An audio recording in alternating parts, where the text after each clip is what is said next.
Sammen, og god formiddag, og velkommen til konferansen for selvbestemt livsavslutning. Dere har tørstet på kunnskap, skjønte jeg, for sånn 1 minutt på 1, så var det helt stille, helt automatisk. Så vi skal bli klokere i dag, og jeg kommer til å fortsette nå på engelsk, siden vi har en del internasjonale gjester, så de hører og forstår litt hva som sier. Since we have so many international guests here, I'll continue in English. My name is Erik Åsheim, and I'll be guiding you through this day. I'm a journalist and frequently moderate conferences on politics and society. Each fall, I also work with the Nobel Peace Prize, where I'm the head of media and communication. And a few months ago, one of my closest friends asked if I could write my name in a document specifying that I would follow him to Switzerland should he one day find himself in a health situation where he wishes to end his own life. I must admit, I needed some time to think about it. In the end, I agreed, but how I actually will feel when I'm sitting next to him in Switzerland, it's difficult to say. It's a controversial and ethically complex topic we are going to discuss today.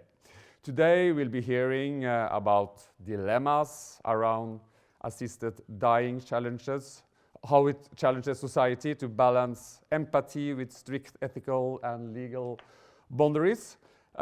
Many of those questions we believe will be discussed today with this very good group of and wise group of experts that the Norwegian Right to Die Society has managed to gather here in Oslo this weekend.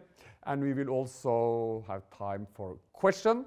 Spørsmål kan dere stille underveis. Dere kan stille det på engelsk, eller stille det på norsk. Så skal jeg prøve å oversette så godt jeg kan. Hvis ikke så har vi hjelp av den engelsktalende styrelederen, chair of the board, Anna Kira, som nå på norsk vil ønske velkommen og si noen ord helt i starten av konferansen, før vi slipper til en rekke innledninger og foredrag på engelsk. Og helt på slutten i dag så har vi en politisk debatt. Den vil foregå på norsk, så der er det også mulig å stille spørsmål. Velkommen til alle, og velkommen til styrelederen!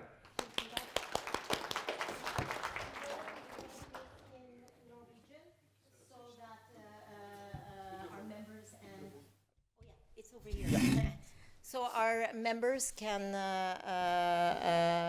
understand as much as possible, and since so much is going to be in English. Velkommen til årets konferanse om selvbestemt livsavslutning eller selvbestemt dødshjelp.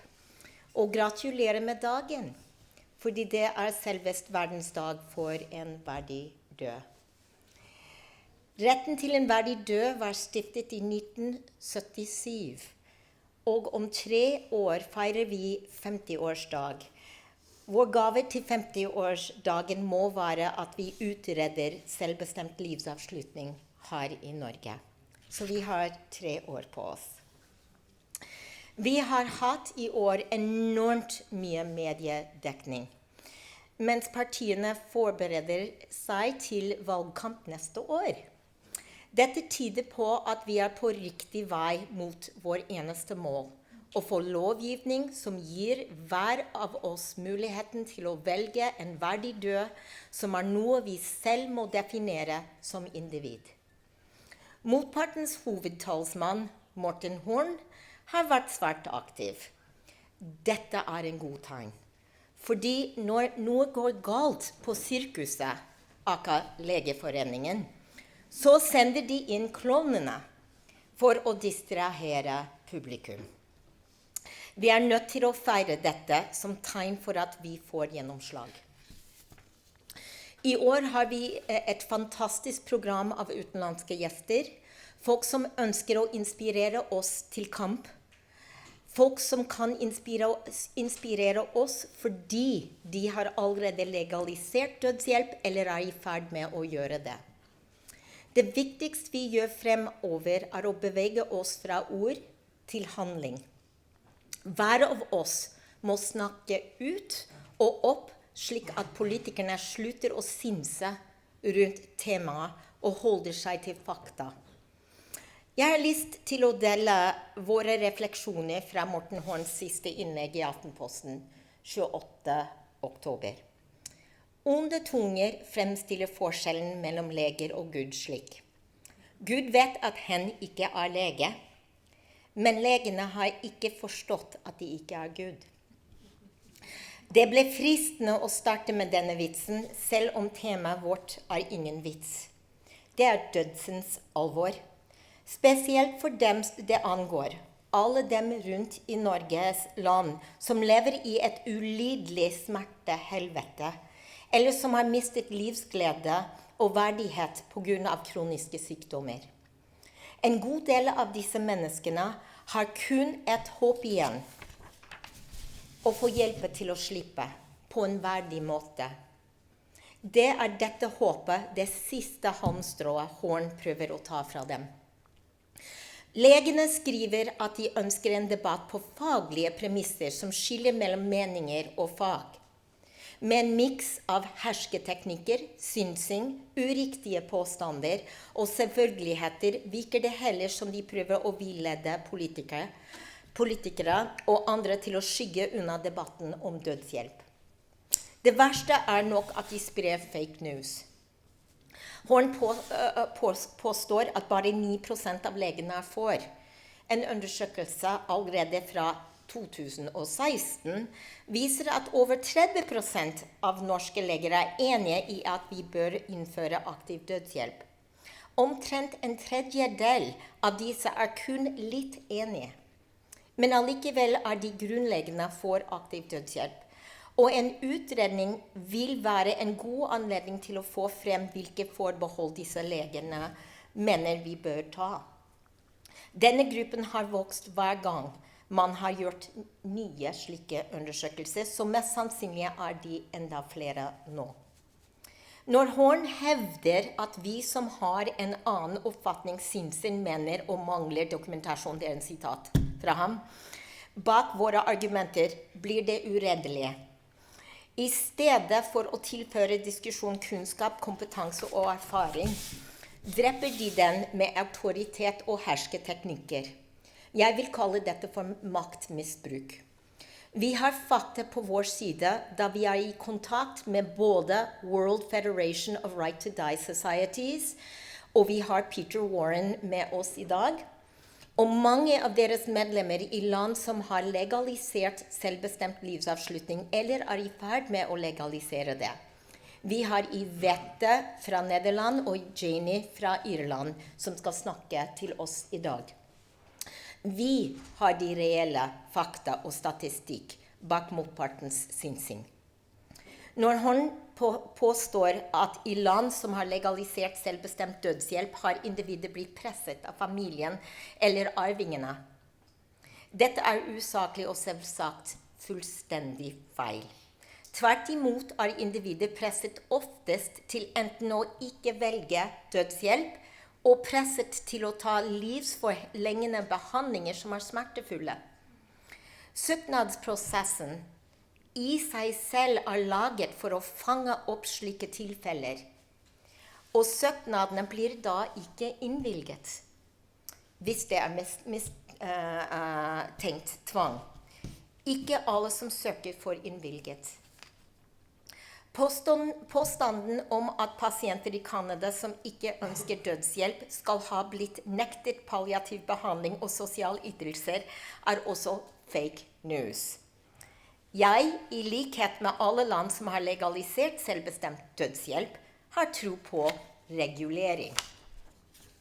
Horn sier at i dag er det lovlig å begå selvmord, og det er nok. Ja, det er lov å ta sitt eget liv. Å hoppe foran toget, styre mot en trailer eller bruke skytevåpen gir ingen verdig død. Hverken for den det gjelder, eller for familie og alle andre som blir berørt. Det er store samfunnskonsekvenser for oss alle når folk tar sitt eget liv på uverdige måter.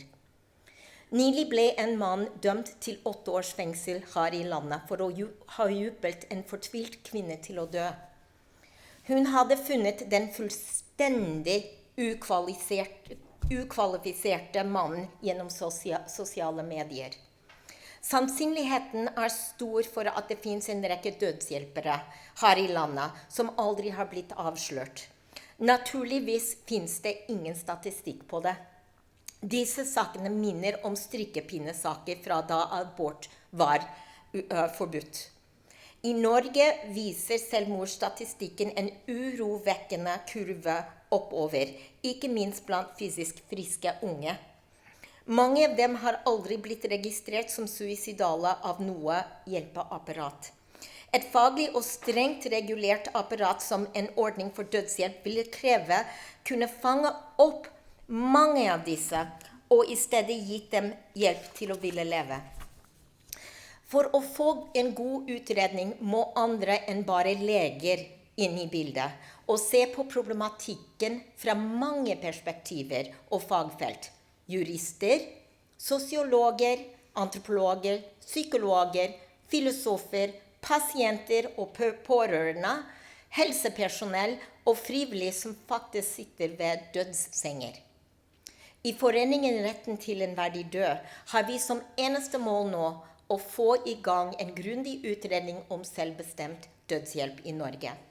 Vi tror det vil føre til en lovendring som kan gjøre det legalt å gi helsefaglig dødshjelp for mennesker som for alt i verden ønsker seg ut av håpløshet og smerte på verdig vis. Norge trenger et lovverk som regulerer hjelp til livsavslutning. Strengt regulert selvsagt, på linje med en rekke land i Europa, Kanada og stater i USA, ja, over hele verden. Og ja, som legene harselerer over, vi bryr oss om enkelte skjebnene.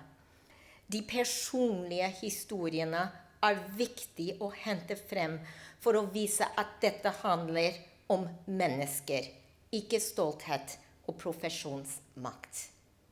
Velkommen igjen.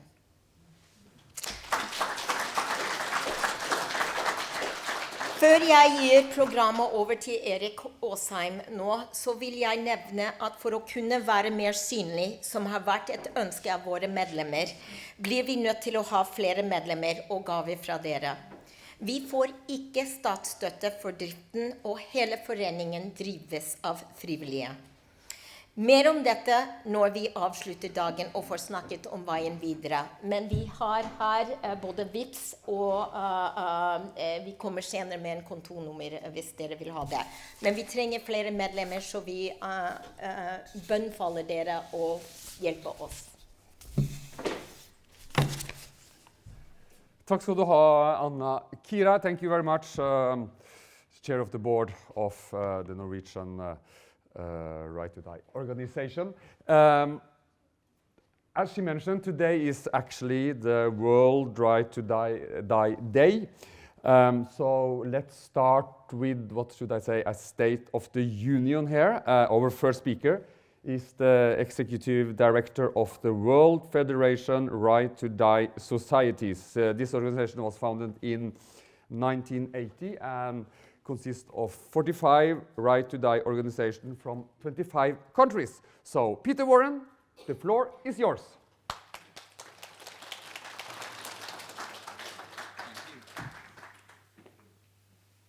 No, actually, my presentation is over there, but I think you can hear me from here or not? No, from there. Yeah. From there? Yeah. Okay. You can stand there, either places. Okay. So I apologize, I don't speak Norwegian. I speak English most of the time, although I'm from Scotland. And I think you from Oslo know Edinburgh very well, because every year you send over a Christmas tree to Edinburgh, which we parade through the capital, and it's proudly in front of the Castle of Edinburgh. And I can't remember how many years that's happened, but I think it's at least 50 years that that's happened. So we have a connection between Oslo and Edinburgh. And the first piece of news I have for you is good news. The World Federation actually consists of over 60 organizations. I think the last count, we have about 63 organizations in total.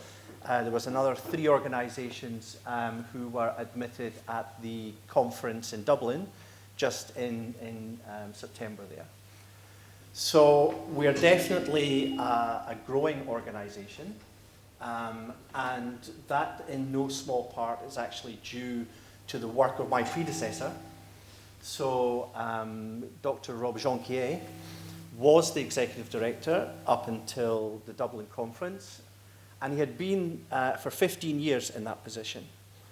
And I think it's no understatement to say that in that time, he took the organization from, I won't quite say a kitchen table organization to a boardroom table organization, but he certainly was instrumental in changing the perception of what the World Federation should be and looking ahead what it can be. So, and I can see Yvette's here, and she's like nodding in appreciation. So I've only actually been in the job for, a month, which isn't long at all. So I've kind of been doing my own State of the Union. I've been kind of really looking at what our strengths are, what our weaknesses are, and that process has only just started. Our strength, absolutely, are you guys. Because the World Federation acts like an umbrella. It acts like an umbrella for these 60 organizations, 62 organizations around the world. Some of these organizations are huge. They have 250 and 300,000 members. And other organizations are 3 people and 4 people who are deeply committed to changing the law in their country and are just starting on that journey really in isolation.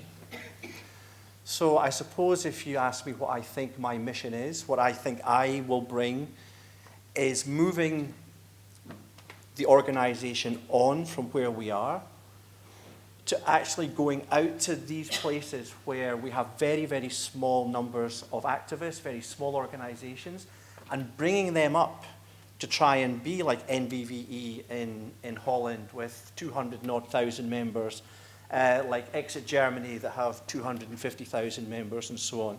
I think that's what the World Federation should be doing. I think we should be supporting those places where there isn't legislation, where there should be legislation, and I think that's where I can be of the best help. Yeah. But Anna, when she invited me, and it's very hard to say no to Anna, she said, come and tell your personal story. Everyone has a personal story about how they ended up in this movement, what it was that actually brought them here.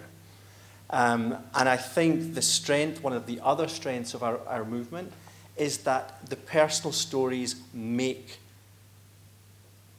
things happen. It's actually the stories of things that go wrong that actually push the politicians to change the law.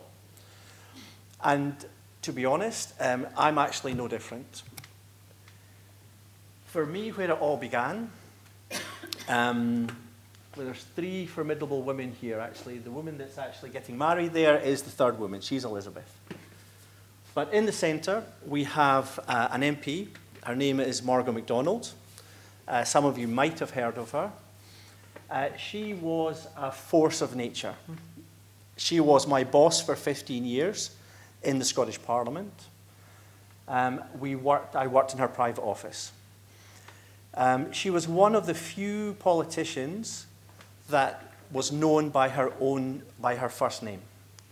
So if you talked about Margot in Scotland, everybody knew who you were talking about.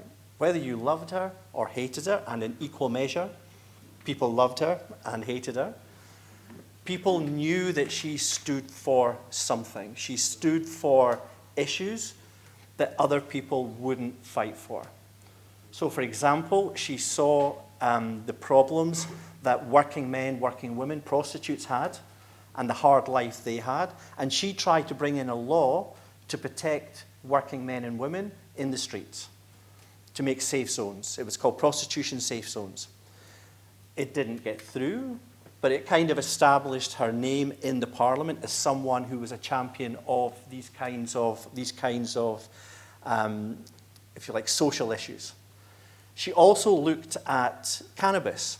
She didn't touch cannabis, but in the 70s and 80s, she had been a journalist, a TV journalist, a radio journalist. She had written on lots of subjects, and she'd written about the AIDS crisis and drugs in Edinburgh in the 1980s, which was awful.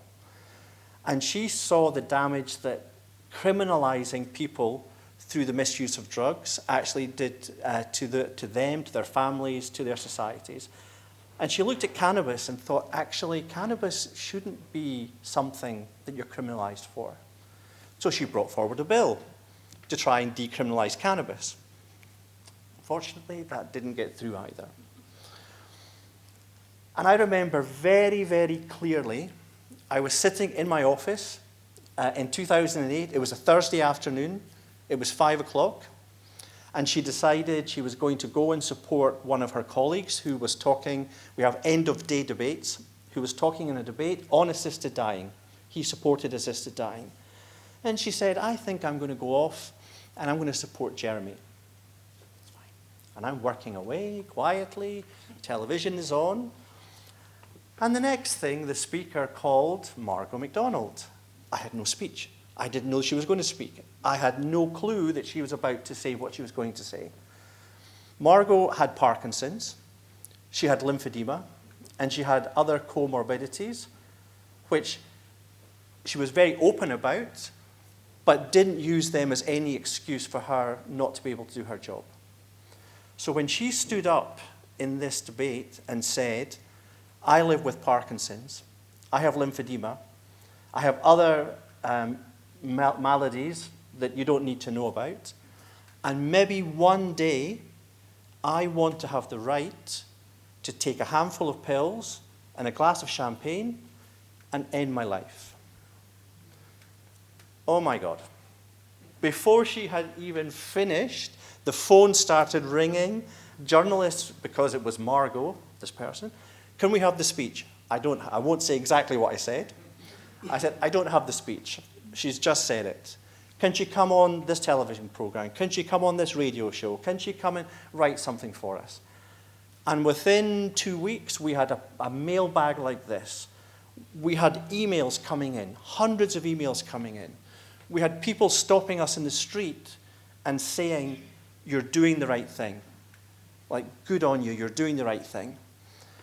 And we sat together in the office afterwards, after about a month, and she said, you know we can't walk away from this. I'm like, yeah, I know we can't walk away from this. And she said, are you ready for the fight? And I said, yeah, I think I'm ready for the fight. And that was that. We began the journey to try and change the law in Scotland. At the start of that journey, we met Dr. Libby Wilson.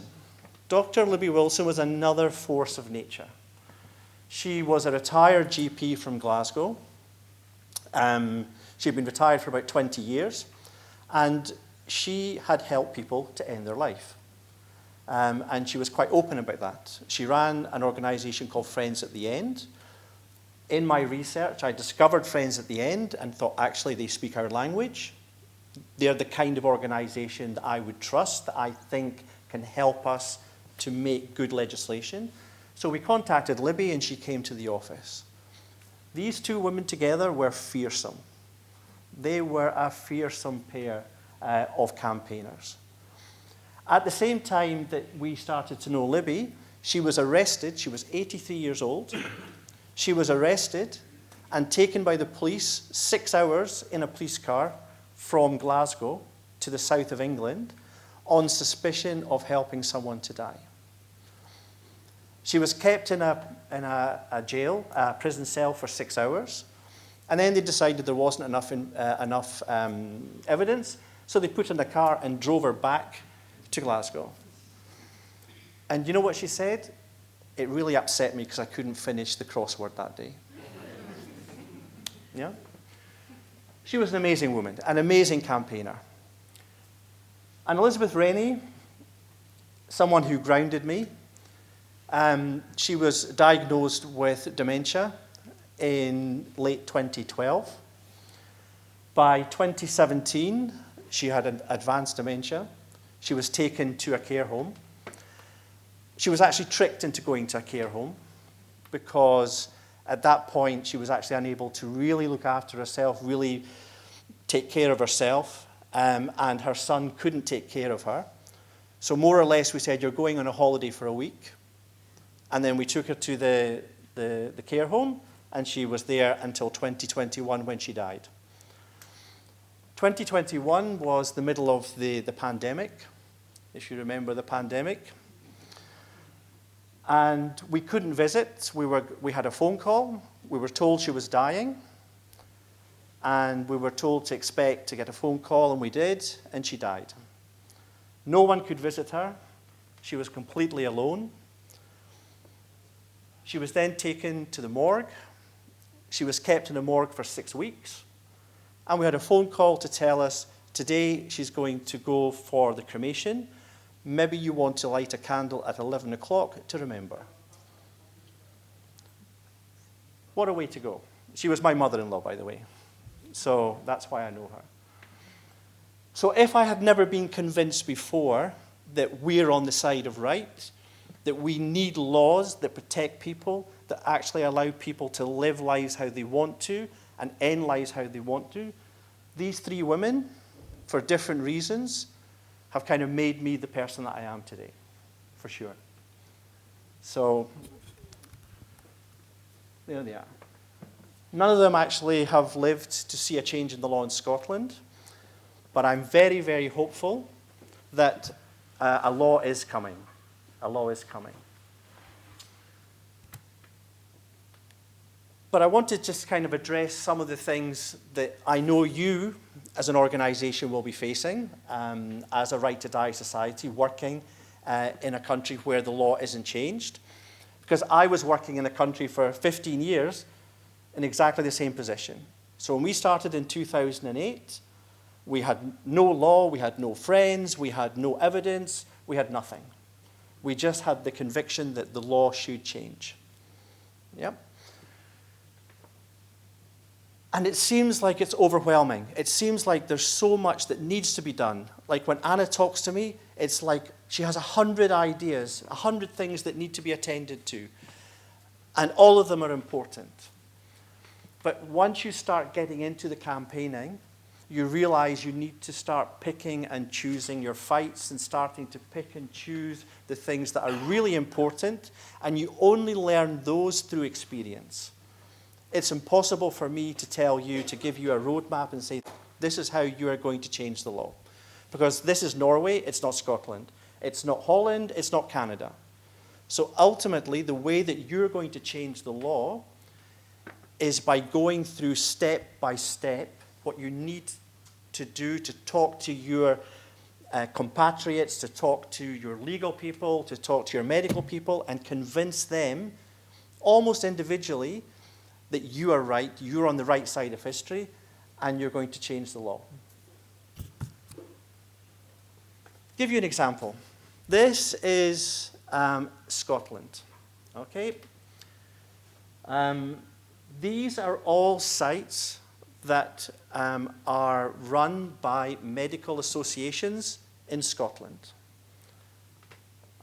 I don't know if you can see a theme, but you might not be able to see. But the theme is Christianity and God and the God-given right to deliver care. So we actually have the Christian Medical Fellowship. On their website, you have to sign a declaration. You're a medical person, and you sign a declaration to say, I declare my faith in God, Father, the God and the Son, Lord Jesus Christ, and so on and so on. And you're a medical person. And that's where you get your authority to be a medic. Our duty of care is a group of healthcare professionals opposed to the intentional killing of patients by assisted suicide or euthanasia. So our duty of care It's another medical organisation that are operating in Scotland. Right to life, standing for society, for human life, value at all stages. Right to life, again, another medical organisation, all backed by religion. And then we have the Catholic bishops, and we know about the Catholic bishops. So when we first started to argue the case, we were trying to argue with all of these people all of the time. And actually, it's futile. It's complete waste of time to argue with these people. These people are at their happiest when you step into their part of the field and argue with them. Because what are you doing? You're wasting your energy. You're wasting your time. You're wasting everything that you should be doing elsewhere, arguing with people who are never going to change their mind. So what I would say is pick your fights carefully, because those who oppose are going to oppose. And we know we're right. You know you're right. Because for all the noise that comes from these medics, that comes from these people who oppose us, 70% of Norwegians have the same opinion as you guys.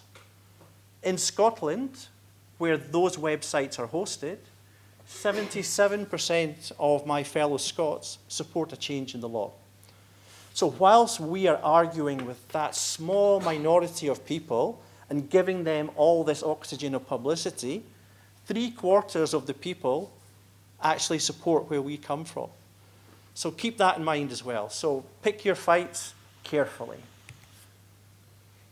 Terminology, and Anna's kind of talked about this as well. It's super important. And I have this discussion with my friends in Holland and in Belgium and in Germany and so on. But for English-speaking countries specifically, euthanasia is a really tough word for us. And we just try not to use it.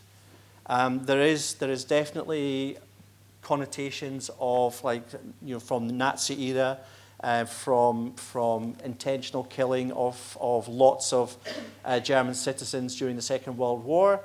So euthanasia is just not a great term for us in English-speaking countries.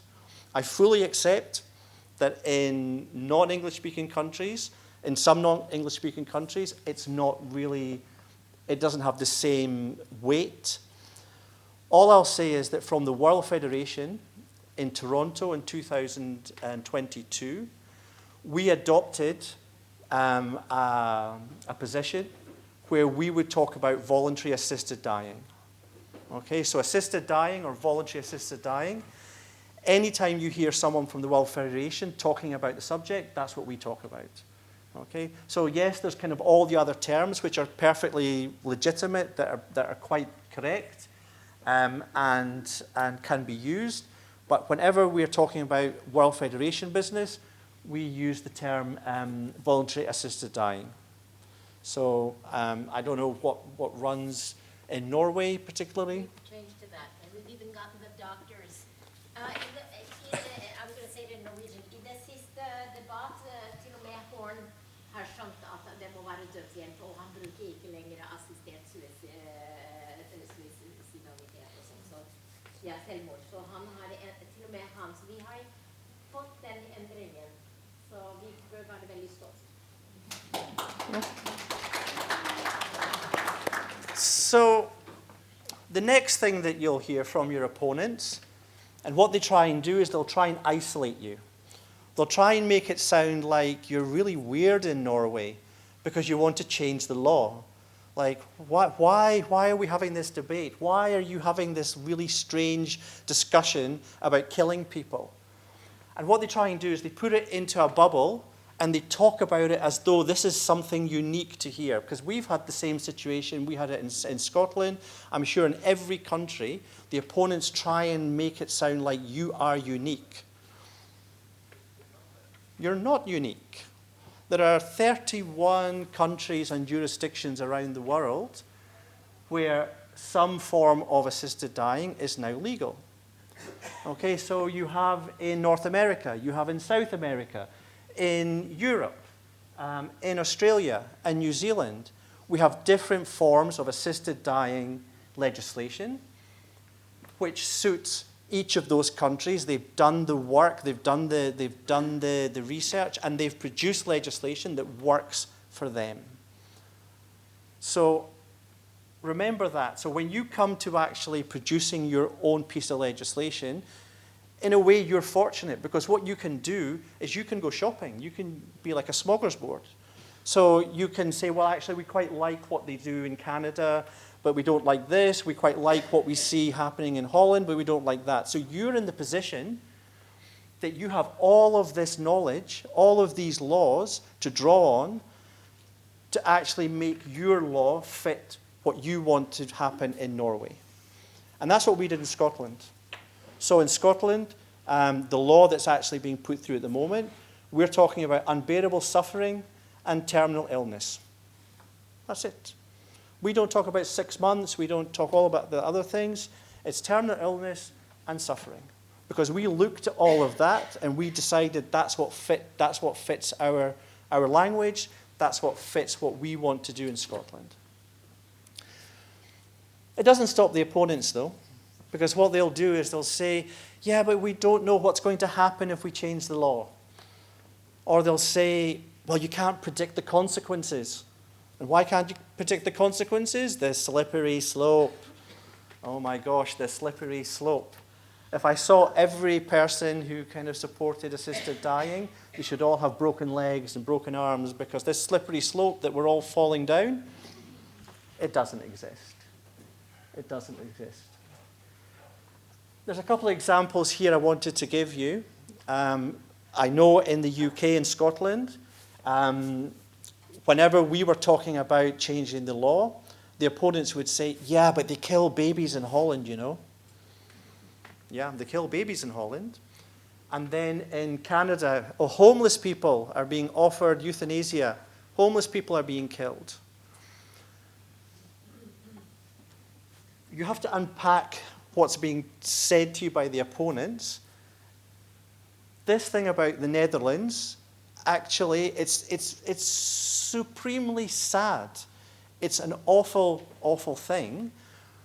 But it's a thing called the Groningen Protocol. Maybe you can help me with the Groningen Protocol. And in 2005, Dutch pediatric medics took the brave decision that some babies are born so deformed, so ill, that they'll never survive, that they'll never have any quality of life. And this protocol allowed them to be honest and record those deaths properly, rather than doing what happens all over the world, where it happens, but it happens kind of like this. Yep. Well, if I can add to this, last year there's also some new regulation for children between 1 and 12, which is of the same criteria. Yeah. Yep. I just wanted to, just because this killing babies thing, but yeah, so in Holland now there's new legislation which, so the babies newly born were covered, and then over 12 years old were covered, but between 1 and 12 there was no law which covered those children. And there was a new piece of legislation passed last year which now covers really the whole of life. But it just kind of shows you the language that's used and how you have to unpack that language to understand what's really going on and what the opponents say about assisted dying. And this thing about homeless people applying for assisted dying, all I'll say is the Canadian law is super robust, and one of the criteria is not that you are homeless. If you are homeless, you will never, ever be qualified for assisted dying. It's not one of the things which you can tick a box and then ask to be assisted. So it's nonsense. It's complete nonsense. So yeah, the slippery slope. You will get very familiar with the slippery slope if you not already are. Once you produce a bill, once you have a piece of legislation in your parliament, your opponents will attack you all the time about this slippery slope. Okay, but the evidence isn't there. There is no evidence. How can we say there's no evidence? Because actually, every single jurisdiction that has a law has really good reporting mechanisms. Okay, so whether you're in Canada with the annual reports, you have the regional euthanasia review committees in Holland. You have in Belgium, every 2 years, you have a report in Belgium. In Oregon, there's 30 years of reports. Every year there's a report. It's impossible to say that there's a slippery slope because everything is there. Everything is actually in black and white for you and I and everyone else to read.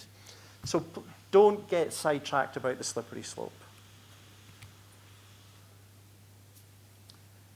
I don't want to run over too much because I know it's kind of whatever. But I just wanted to do a little promo.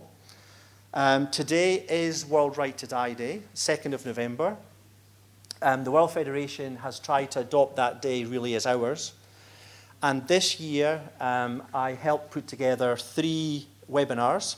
So one which is Dr. Lou Cohen from the USA, one which is Fernando Marin and Lina Negrete from Colombia. And the other one is Tina McCafferty, who is CEO of Tatora Hospice in New Zealand, and she's in conversation with a neuroscientist in Australia. They're all talking about dementia, okay?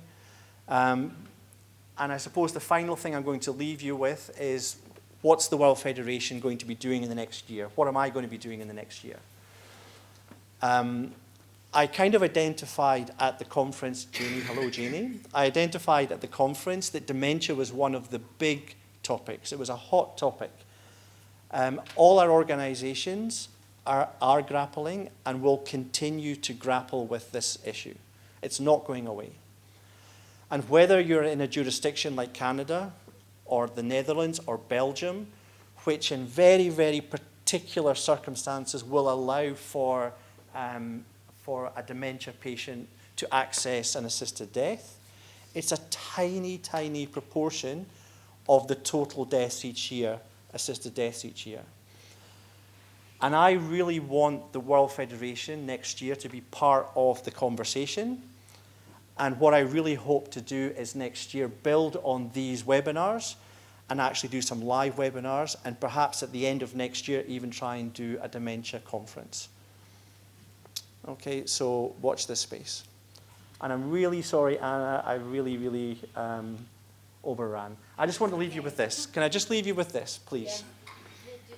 In 2010, we brought forward a bill in Scotland. It was defeated by 85 votes to 15. In 2015, we brought a bill to Scotland. It was defeated by 82 votes to 36. We have a bill today in Parliament, and if it was voted today, it would pass. It's in process now, and we know we have more than 65 MPs who will support. We need 65. We think we have 80 members in support. So it's definitely worth the journey. Thank you.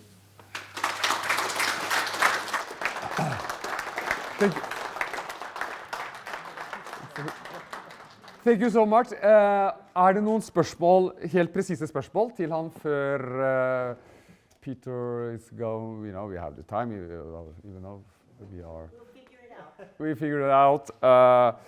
Men det jo bare sånn, hovedbudskapet her var jo at personlige historier det som kan føre til endringer, og de som alltid imot, de vil alltid være imot, because you mentioned that those who oppose will always oppose, so don't use your energy on those people. But isn't that very pessimistic? No, it's very positive. Don't you manage to convince them? You're never going to convince them. No. I promise you, it's futile. It is futile. Do not waste your energy. Even though you have good arguments. They don't care. Yeah. That's the message. Okay, thank you very much. Okay, thank you.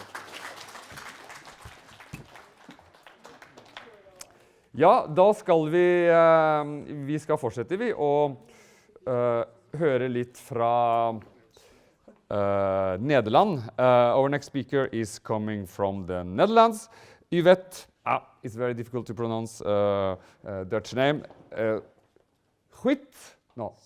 Schwert, almost. You are the legal advisor for the Dutch Right to Die Society, and you will now present end-of-life options available in the Netherlands. And you will also highlight personal patient stories and emphasize the right to dignified death as a fundamental human right globally. And as we heard Peter say, it's the personal stories which make the changes. So, welcome. Thank you. I'll try my best. Let's put a timer so I won't exceed my speaking time. Like, just kidding. Good ettermiddag. Ik heet Yvette. Dank voor invitationen on this very important World Right to Die Day. Thank you, thank you. I'm already pushing the wrong buttons. Okay. I was something completely off topic because Peter started with the relationship between Norway and Scotland based on a Christmas trees traveling to Scotland every year. But I want to know if this is true or false. I heard that there is a penguin in the Edinburgh Zoo that is a colonel in the Scottish Army, or no, in the Norwegian Army. Okay, it's true. So I can sleep peacefully tonight. That's very interesting. So yeah, I have 40 minutes to tell you all about medical assisted dying in the Netherlands, or not all, but I'll try a lot. So it's in 40 minutes. Buckle up. As I said, I did put a timer. Oh, I didn't. Now it's starting. So I already have 2 minutes extra. So a bit about me. I work as a legal counsel for NVVE. That's the Dutch Rights Society. We have 174,000 members today, and we were founded in 1973. And what we do is we provide information in various ways. We provide personal guidance to our members. If they need legal advice, they can call me. And good to know is that we do not employ doctors that provide medical assisted dying. And a bit on the use of language, what Peter already pointed out. This is not the right color for this big screen, I suppose. But the use of language, in some countries, jurisdictions, euthanasia and assisted suicide are a bit controversial. They are not in the Netherlands. I mean, we are a very stubborn and liberal country, so I will just use these words. Please don't take offense.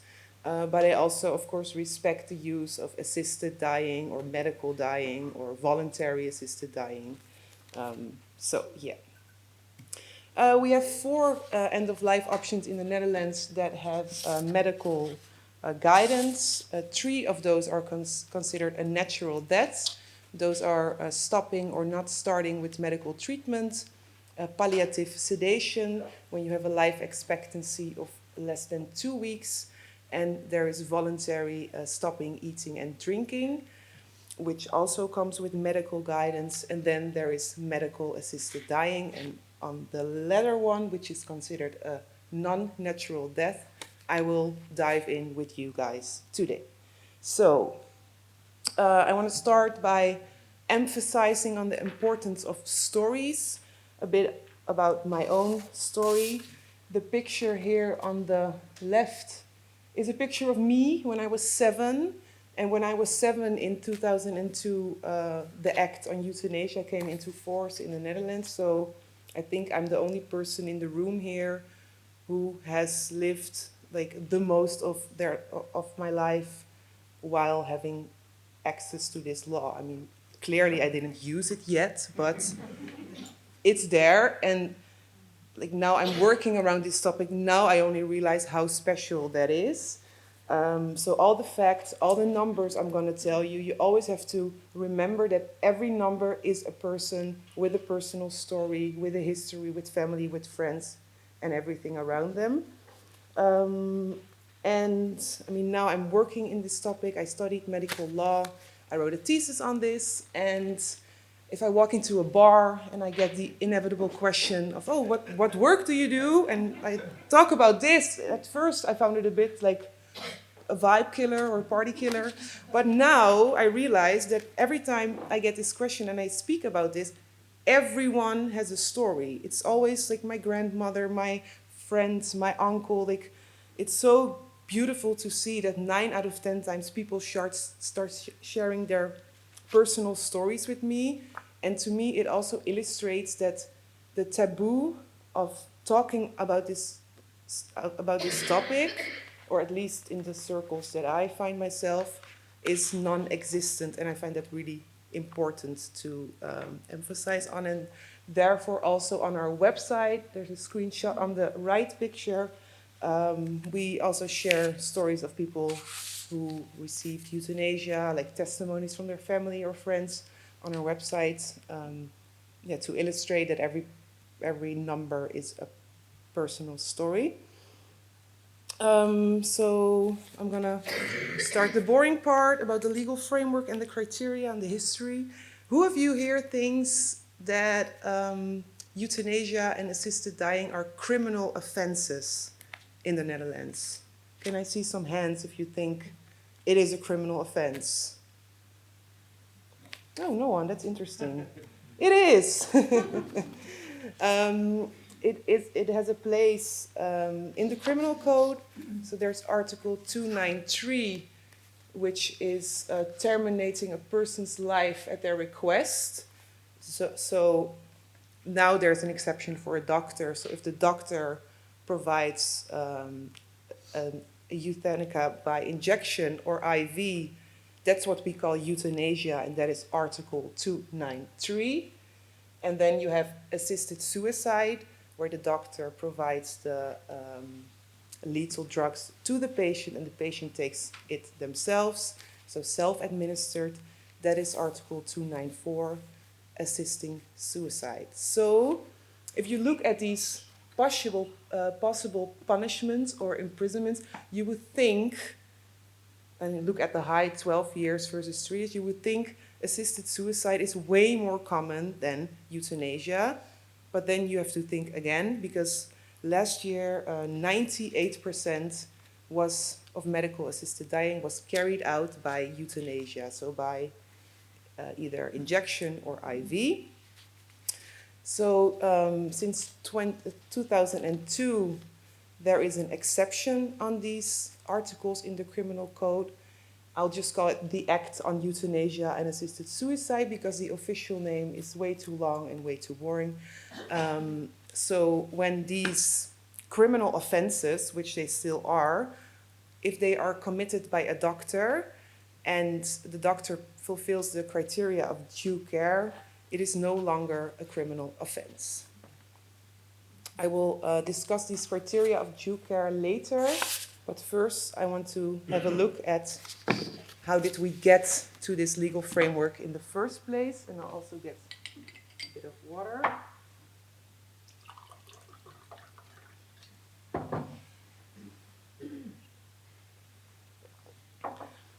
So how did we get there in the first place? I want to point out 2 really important court cases. Speaking of opponents, this was in 1973. The lady in the middle is Truus Posma, and this was her court case. And you see the opponents protesting with a sign that says, "Go back to God's word." So what happened 50 years ago still happens today. So Truus Posma, she was a general practitioner, and she provided her mom with a lethal doses of morphine because her mom was withering away in a caring facility. She was being forced fed. She was being tied to a chair against her will. And at one point, she also kept repeatedly asking for, "Please end my suffering." And at one point, Truus decided to do so. So there was a criminal investigation. She had to go to court. And she appealed to force majeure, and her plea was, as a doctor, I'm experiencing a conflict of two duties. On the one hand, I have to take care of my patient and basically make sure they're alive. On the other hand, I have to make sure they are not suffering, and in this case, the only way to end the suffering is to end the life of the patient, and in this case, it was her mom. Well, she was found guilty, so her plea was not accepted. But the court, our highest court, in the first time in the history, said, she is found guilty, but there are ways thinkable when it is allowed for a doctor to end the patient's life. So the first criteria were formed. The court said if the patient is terminally ill, if the patient suffers unbearably from a disease, and if the carrying out person is a doctor. So that was the first really important step in our legislation history. The second one is, fast forward a few years later, is Piet Schoonheim. Piet was also a general practitioner. He ended the life of a 95-year-old patient, and this patient was already suffering for, I think, over 10 years. She was suffering from old age complaints like losing her vision, losing her ability to hear, losing her ability to walk. And over the course of 10 years, she repeatedly asked Piet, "Doctor, please help me end my life." And then a week before she passed away, she broke her hip. And that was the point where Dr. Schoonheim thought, okay, now I am sure that I'm able to help her. So his case also got to the Supreme Court, and he was the first doctor ever that the fact of him providing euthanasia was proven, but he was not found guilty. And the due care criteria were formed that founded the base of the law that we have today. So now I'm gonna bother you with the criteria of due care. English is not my first language. So the criteria for due care and the procedure for medical assisted dying. Like Peter already pointed out, this legal framework, so this act on euthanasia, is applicable for patients over 12. If you are between 12 and 16, your parents also need to agree with your request. And if you are over 16, so between 16 and 18, your parents need to be informed about your request, but do not necessarily have to agree with your request. But this is a really tiny group of the total, of course. So the criteria of due care, first of all, there needs to be a voluntary and well-considered request of a patient older than 12. The patient needs to be of sound mind. He needs to be mentally capable to make this decision.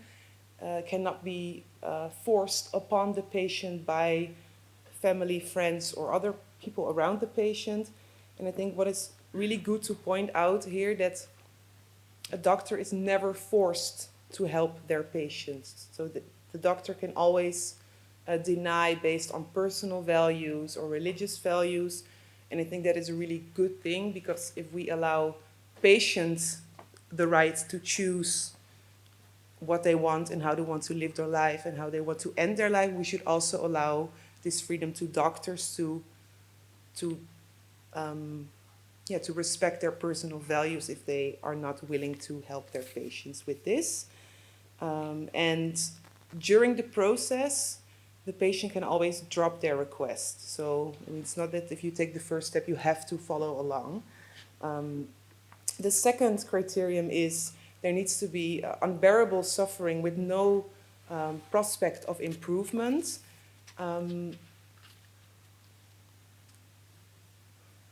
The patient doesn't have to be terminally ill.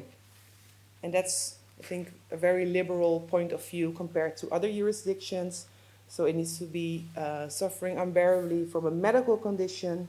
So you talk about hopelessness, an illness with a medical condition, and the prospects for the patients are central.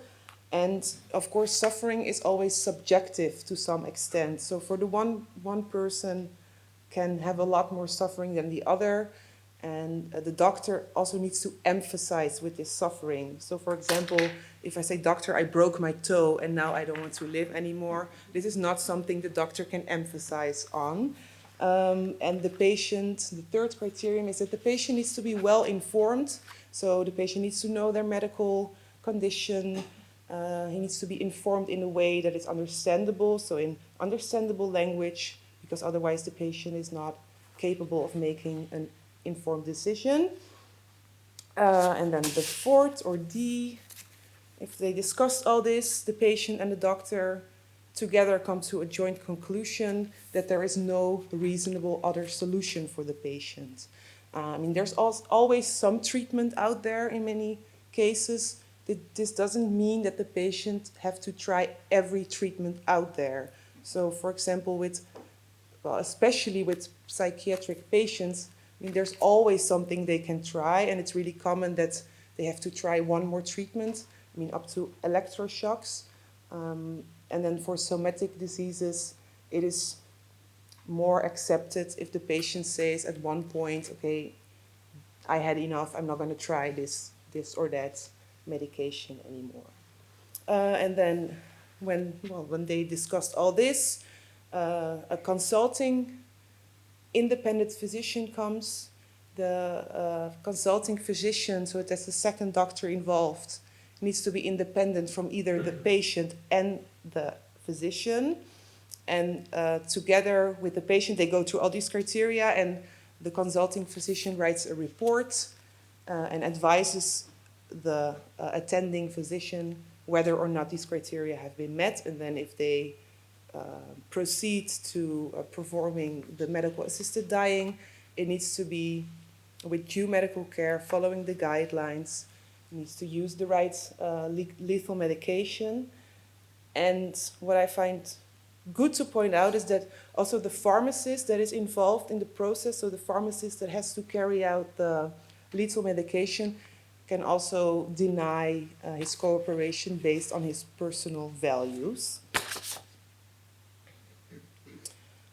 So when the medical assisted dying took place and the patient died, the doctor needs to stay there until the patient passes away.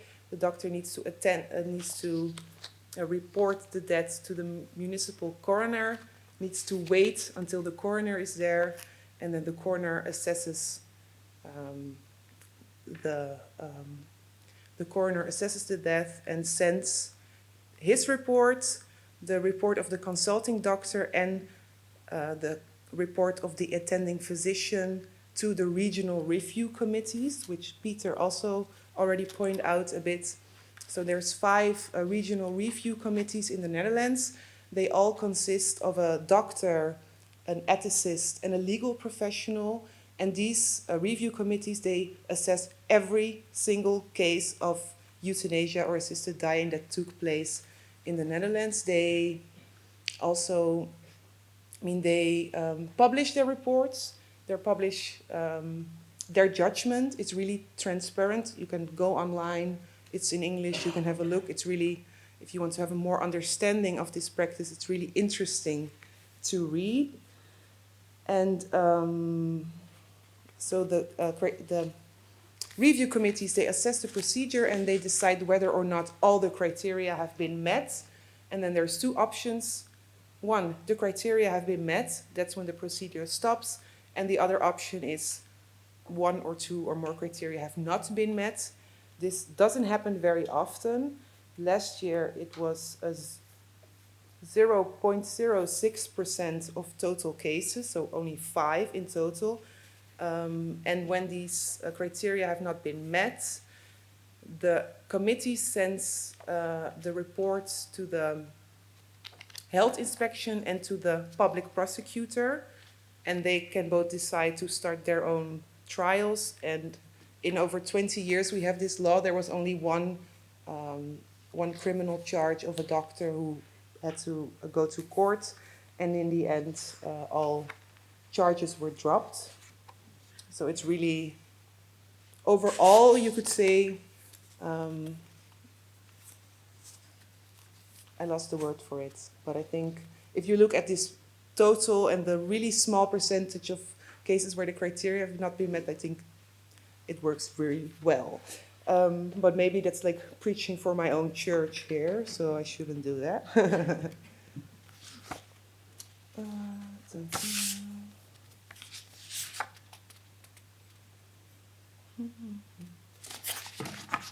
A bit on written advance directives. I think you call it here like livstestament. Is that the same? Okay. Well, advance directive exists. I'm going to focus on the one for euthanasia. We offered two others, the refusal of treatment and the power of attorney. But I think today most important is the request for euthanasia, because in our law it is stated that if you are no longer mentally capable, your verbal request can be replaced by a written request. It is stated in Article 2.2 of our law, and euthanasia based on an advance directive happens 5 to 10 times a year. It's mostly for patients that suffer with dementia, but it's a really small part of the total, and this is because even though you lost your mental capacity to form a request, you still need to suffer unbearably from your disease, and it is really hard to predict how your disease will evolve after you lose your mental capacity. And there are a lot of doctors that are not willing to help these patients in these situations. So it is allowed by law. It doesn't happen that much, but still it is a really good thing to fill in your advance directives, because it makes you think about the quality of your own life. You can formulate your request. It is a good way to talk with your doctor about this topic, because for a lot of people, it is still a bit scary to talk about this. And I think the most important, it also forms evidence for your doctor that he can say, but okay, Mr. De Boer, he already spoke to me about euthanasia 10 years ago. This is his advance request. So we see it is a really good way to start a conversation and to have evidence on your request. I'm only halfway. This is going great, you guys. More water. So, facts and figures. Like I said in the beginning, every person is a story. So you always have to keep in mind that, okay, numbers are rising, and opponents will say that's a bad thing. I don't think it is a bad thing, because if you look at like last year, the highest one yet. I mean, if you think that the people choosing for medical assisted dying today are also the people that worked on legalizing abortion, they worked on women's rights. I mean, these are the people that fought for our freedom. So to me, it is no surprise that it's also the generation that uses the freedom that they established for themselves. I think it's also interesting to look at like the numbers compared to the percentage of the total deceased, which is also gradually increasing. And I think next to these numbers, it's good to put the numbers of palliative sedation. Like in 2015, the percentage of palliative sedation was, and I wrote it down somewhere, but where? Oh yeah, in 2015, it was 18% of the total deceased that died with palliative sedation, and in 2023, it was 23%. So, okay, these numbers are rising, but so are the numbers for palliative sedation. So I think it also shows that we are maybe medicalizing that more. We are granting people's wishes more. And just please look at this as a good thing instead of a bad thing. The nature of the disorders, as Peter pointed out, the Netherlands is one of the few countries that allows euthanasia for psychiatric patients and dementia after you lost your mental capacity. But if you look at the total numbers, over 90% is people suffering from a somatic disease in a terminal stage of their lives. And then 1% is from a psychiatric disorder, and 4% is suffering from dementia. So earlier on I said it was 5 to 10 people suffering from dementia that already lost their mental capacity. Next to that, it's also 328 people suffering from dementia that still have their mental capacity. And they have to make a really difficult decision, because what we advise them, if you want to be really sure of your wishes on your medical assisted dying are granted, you have to file your request while you are still mentally capable. You can call this like a 5 to 12 moment. And I think it's a really brave and hard decision, because at that point you don't know how many weeks or good years or good months, well, years I think it's a bit much, but like you don't know how many good weeks or months you still have ahead. But last year there were 328 people who made this decision. So the age of patients, well, it's all 12 and up. The biggest group is it's in their 70s, followed by 80s, and then people in their 60s. The physician that is carrying out the medical assisted dying, in 81%, it is the general practitioner. For me, it's interesting if you put that to the diseases. I mean, if you look at like 50% suffered from cancer, these are all people that went to other specialists but filed their request for euthanasia with their general practitioner. And I think that's really good to know that. For me, it illustrates that there's a lot of value in the relation between the patient and the general practitioner, because they've known each other for many years, maybe their whole lives, and this is like the end to their relation. And then the other interesting category to point out is other doctor.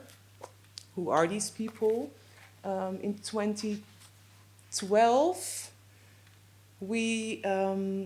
our organization founded the Expertise Center for Euthanasia. So it's a clinic that specializes in providing medical assisted dying. And we do this because we saw a lot of patients filed their request with their own doctor, but their doctor denied for whatever reason. But there was no like second opinion possibility. They had no other place to go with their request. So that's why we started this clinic. And so the 10% other doctors, those are doctors that work for the Expertise Center for Euthanasia. And so they do two things. One is they have a second opinion role, and the other role they have is they offer guidance to doctors that maybe they carry out medical aid in dying for the first time. They are scared. They're not sure if they are meeting all the criteria. So what they do, they stand next to one of these doctors and they walk them through the process in order to make sure more and more doctors are feeling secure enough to carry this out. Because we must not forget that even the doctor providing the medical aid in dying is also a human being. And I mean, you don't go to work every day thinking, oh, I'm going to carry this out. It can still be, even if they met all the criteria, even if they are fully agreed to the request, it can be still hard for them to do this. So I think it's really good that there's a place they can go for support and help. I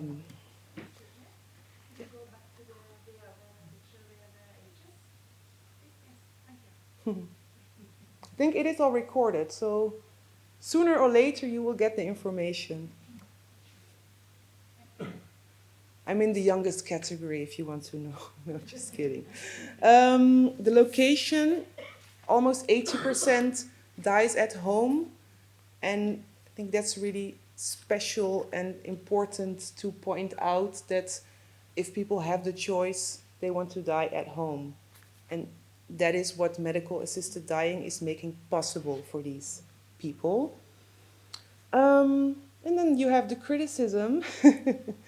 even after all these years, there is still a lot of critique and fake news and slippery slope accusations of the Netherlands, which is also a good thing because it keeps us sharp. And yeah, so I wrote down, it's not all sunshine and rainbows in the Netherlands. I think it's more rain, but so yeah, the so-called slippery slope. They say, oh, if you make one step, you will dive into this whole thing of unforeseen negative consequences, especially when it comes to patients with a psychiatric disorder. I'll park that here for a bit. And also there's a lot of fake news or misinformation, especially in international media, on patients that receive euthanasia for a psychiatric disorder. They present their judgment as a fact. They don't know the medical history of these patients. They don't know what these patients have been through. They don't know how many treatment, electroshocks, medication, voluntary or even forced therapy these patients have tried, and still they think it is okay to put these people out there and judge their choice. I think, as you can see, it makes me a bit angry. But let's not go there. So, I mean, to say that euthanasia for people with a psychiatric disorder is unforeseen is complete rubbish. In 1994, our Supreme Court already decided in this case of Boudewijn Chabot, who is a psychiatric doctor. They already judged that euthanasia for patients with a psychiatric disease is allowed. They judged that the suffering needs to be abstracted from the cause, and the suffering does never have to be terminal. And they did say, when it comes to people with a psychiatric disease, it needs to be handled with the greatest caution, and there needs to be an extra, so on top of the consulting physician that I just told you about, there needs to be an extra psychiatric, I always have trouble with the psychiatric doctor involved in order to examine the patient, in order to make sure the patient is mentally capable for their request. So it was never unforeseen. In fact, 1994 was the year I was born. It was already 30 years ago that our Supreme Court decided on this, and still they have the courage to say that this is an unforeseen consequence. And they say, oh, numbers are rising. Yeah, they are, but the total number is rising as well. I mean, the blue lines are the total numbers, and then the pink lines are the numbers for patients with a psychiatric disorder. Yes, they are rising, but you could also say that it's getting in the mental health care. This topic is slowly moving out of the taboo corner. It is okay to discuss this with your doctor. I mean, and for this group, I think 1 out of 10 requests gets like the green light for medical assisted dying. There's also a lot of proof, for example, Belgium, and where they say, if you take this wish of this patient seriously, if you listen to them, if you really put effort into discussing this topic with them, some will find the will to live, some will still find this, some will still file their request, but I mean, you cannot ignore it. It is there, so you need to do something with their request. So, I think, again, listen to these patients, listen to their voices. That's why we share stories. For example, this is Martijn. He was 45 when he received euthanasia, and his parents wrote this testimony on our website. Martijn suffered from a psychiatric disorder. He went through a lot of attempts of suicide. He went through a lot of treatments, like he went to forced treatment, to voluntary treatment. He tried everything he could. And at one point he filed his request for euthanasia. And what I find really good to point out in his story is that his parents, in this testimony, wrote down that that they didn't understand his choice, but still they chose to stood next to him, support him, respect him, so that he could be surrounded by his family when he received his medical assisted dying. So once again, it's very important to listen to the patient, and if the patient and the doctor together decide that medical assisted dying is the only way to end suffering, that is something, it should be respected and not something we should throw into the international news with all fakeness around it. I promised I would also speak a bit on assisted dying as a human right. I mean, Norway is part of the European Treaty for Human Rights as well, with the court in Strasbourg. And you have the Article 2 of the treaty, which protects the right to life, versus Article 8, which protects the right to private life. And the European Court in Strasbourg, in many cases, they already pointed out that the Article 8 of the treaty protects the right of a competent individual to decide at what point his or her life will end. And they also stated that this right should not be illusory or theoretically, but at the same time, there is no obligation for member states to arrange access to medical aid in dying or help in dying at all. The case I wanted to point out is the case of Daniel Karsai. Maybe some of you heard of him. Daniel was a human rights lawyer from Hungary. He worked for the European Court of Human Rights during his career, so he pleaded a lot of cases there. And at one point, he was diagnosed with ALS disease. You see a picture on top that was before he was diagnosed, and his picture below is him pleading his own court about his wish to get medical assisted dying. So he was pleading his own court, his own case in the European Court. And I mean, Hungary has a total ban on assisted dying. It is even extraterritorial. So even if he would travel to Switzerland, the Swiss doctor would be possibly undergoing criminal charges from the Hungarian government. So his plea was, okay, I have this right under Article 8, but there's no way this right is for me possible to be granted. And I really had my hopes up for this case. I really hoped that the European Court would swing over to the, maybe not the good side, but the preferred side. They didn't. They didn't accept his case. It was denied. But luckily, there are some little rays of sunlight in this ruling, because the court said, okay, this is a quite controversial topic. Like, not all member states have legislation. It is a topic that member states do not agree on, like abortion. So for now, we cannot, under the European Treaty, cannot obligate the states to help their citizens get access to assisted dying. But we do see a trend under member states that more and more states have legislation, like Peter just showed on the map, and that there in the future might be an obligation for states to arrange this for their citizens. So let's hope the future is brighter and people like Daniel Karsai do not have to suffer through their whole process of illness.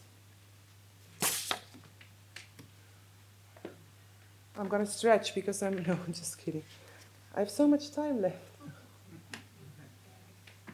Kidding, we're almost there. I want to end with a personal story about my uncle. His name was Tom. These are pictures from when he was the age I am now. Eventually, he lived till he was 68. And my uncle was like a really big guy, like really tall, Dutch tall.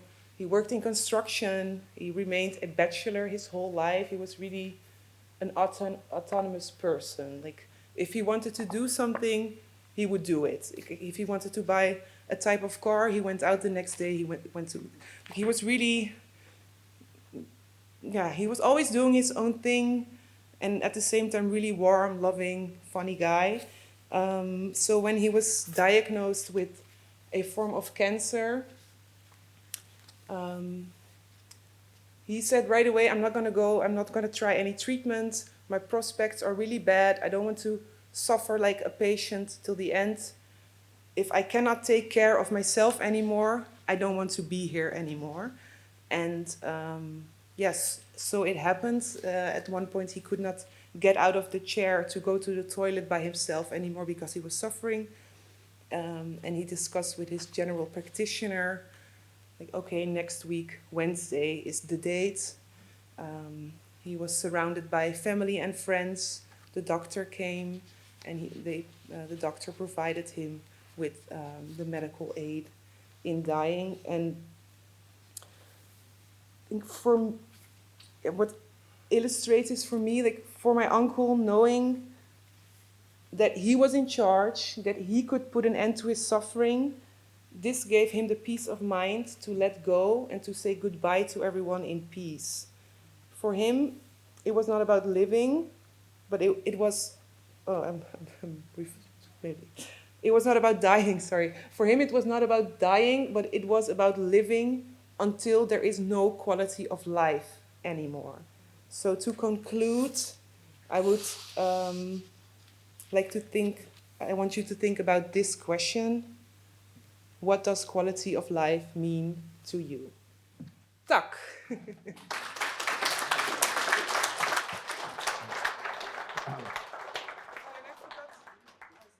Thank you, Yvette. Yeah, you have, yeah? That I also brought some information from our organization in English. It's not a lot because I only had hand luggage, but I will give some out to the happy few. Thank you. Is any question to Yvette before she is stepping down? Noen spørsmål? Noen av disse begrepene som disse kriteriene i starten er på det vi på norsk kaller tilbørlig aktsomhet. You got a small gift here. But just before we take a break, do you think you have the necessarily laws in Netherlands, or what is the next step for you? Are you happy with the situation, or? Well, I think for patients that suffer from a medical illness, for them the law is proven over 20 years that it works great, that it is transparent, that it is meeting the due care criteria, etc. But at the same time, since it is World Right to Die Day, at the same time there's also a group of people in the Netherlands. I mean, if you have legislation, people want a step more. Yeah. And there's a big group of patients in the Netherlands that say, okay, if I'm 80 or if I'm 75 or if I'm 85 and I look back and I feel that my life is completed, I should be able to ask someone to help me with dying. So they feel... without going to a doctor, actually. Yes. Yeah. So they feel that there should be another law next to the current law in order to help the elderly dying. And today we presented reports on this. We researched it, and I think it was 75% of the population agrees with this. But is this a part of the Dutch Right to Die Society's fights, or? We do support this this bill. Actually, a political party is really strongly involved here. But at the same time, I mean, if you look in the international community, you should also be really happy and thankful that you already have a legal framework. So the risk, especially if you look at the swing to the more right side our government made, of course, the risk is if you're going to impose new legislation or maybe change the current legislation, that you can also lose the freedoms you already obtained, for example, abortion in some United States areas. Yeah. Okay. Yeah. Et spørsmål. What question? Population in Netherlands. I want to know the population. It's around 18 million. Okay. Thank you. You're welcome. And I'll be here the rest of the afternoon, so if you have anxiety to speak in public, you can always come to me later. That's why I'm wearing a really bright suit. A question. Thank you so much. Yes, one more. Okay, He already okay. has the mic. Yeah. You was referring to the assisted suicide. But what's happening with other suicides in Netherlands? Are they increasing? How is this comparing? Or are they falling? No, they're quite steady. So that's interesting to know that even if you have legislation, also in other countries, it doesn't have a big impact on the amount of suicides taking place. One more question here. Are there a hope that you will also receive us from Norway, for instance? It's only Switzerland that we can go to? Yes, the legal framework in the Netherlands does not allow people from abroad unless you come and live in the Netherlands and you have your healthcare insurance and you have a relationship with a doctor. But I mean, that's like a process of years. So for now, I would say no. Sorry. Ok, da tar vi en 15 minutters pause. We take a 15 minutes break and just look for the green Irish yeah, and ask her questions. Så da er vi tilbake her 10 på 2. 10 på 3. 10 på 3. Senest på plass i salen. 10 på 3. Velkommen tilbake etter pausen. Vi fortsetter. Vi har mange poster på programmet igjen her. Vi skal nå til Irland. After being diagnosed with cancer for the first time in her 40s, Jenny Lazar from Dublin began to consider the reality of a terminal diagnosis. Today, she is the chair of End of Life Ireland. We need to talk about death while we're still healthy, she says. So, Jenny Lazar, the floor is yours. Welcome. Thank you very much, and thank you for all of you having me here. Anna said you will wear a T-shirt, won't you? So I said yes. So these were just the promotional T-shirts that we had. We had two key messages, obviously. Stay by the microphone. We had two key messages. One, which you'll see on the back of here, and maybe if somebody would read it out, because I don't know which one I've put on.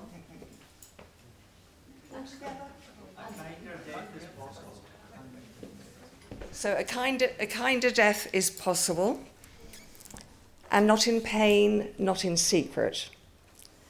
And we chose those for very, very good reasons. I left very early this morning, so do excuse me if suddenly I go off in a completely different direction. But what I want to do is to give you an awful lot of feedback on what it's like to inadvertently or accidentally find yourself leading a volunteer-led advocacy group.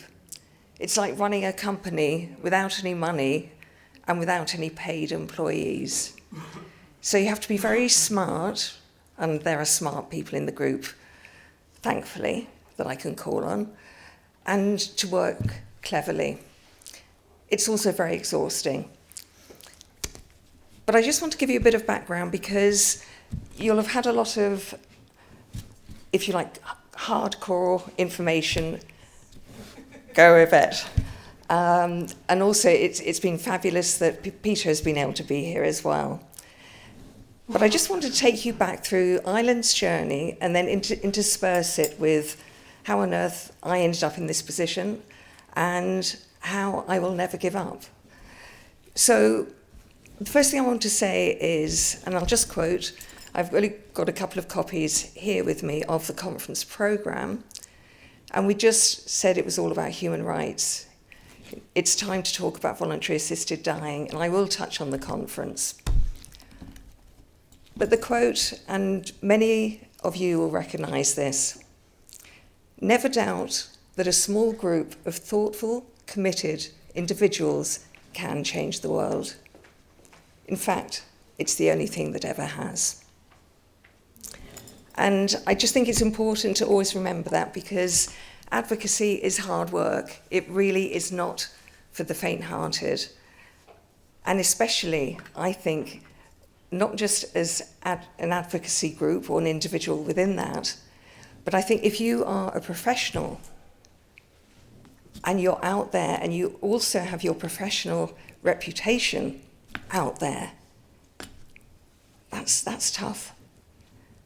And what we have done yesterday and today and tomorrow, because it's World Right to Die Day, we have put calls out on social media, and I would ask you all to think about doing it as well, is to light a candle, or 2 or 3 or 5. On Thursday night, I was with a group and there were many, many candles. And it is to honour all of those who have advocated, past and now present, during their last months, weeks and years of life. And I want to touch on a few of those, but I'm just going to get some water first.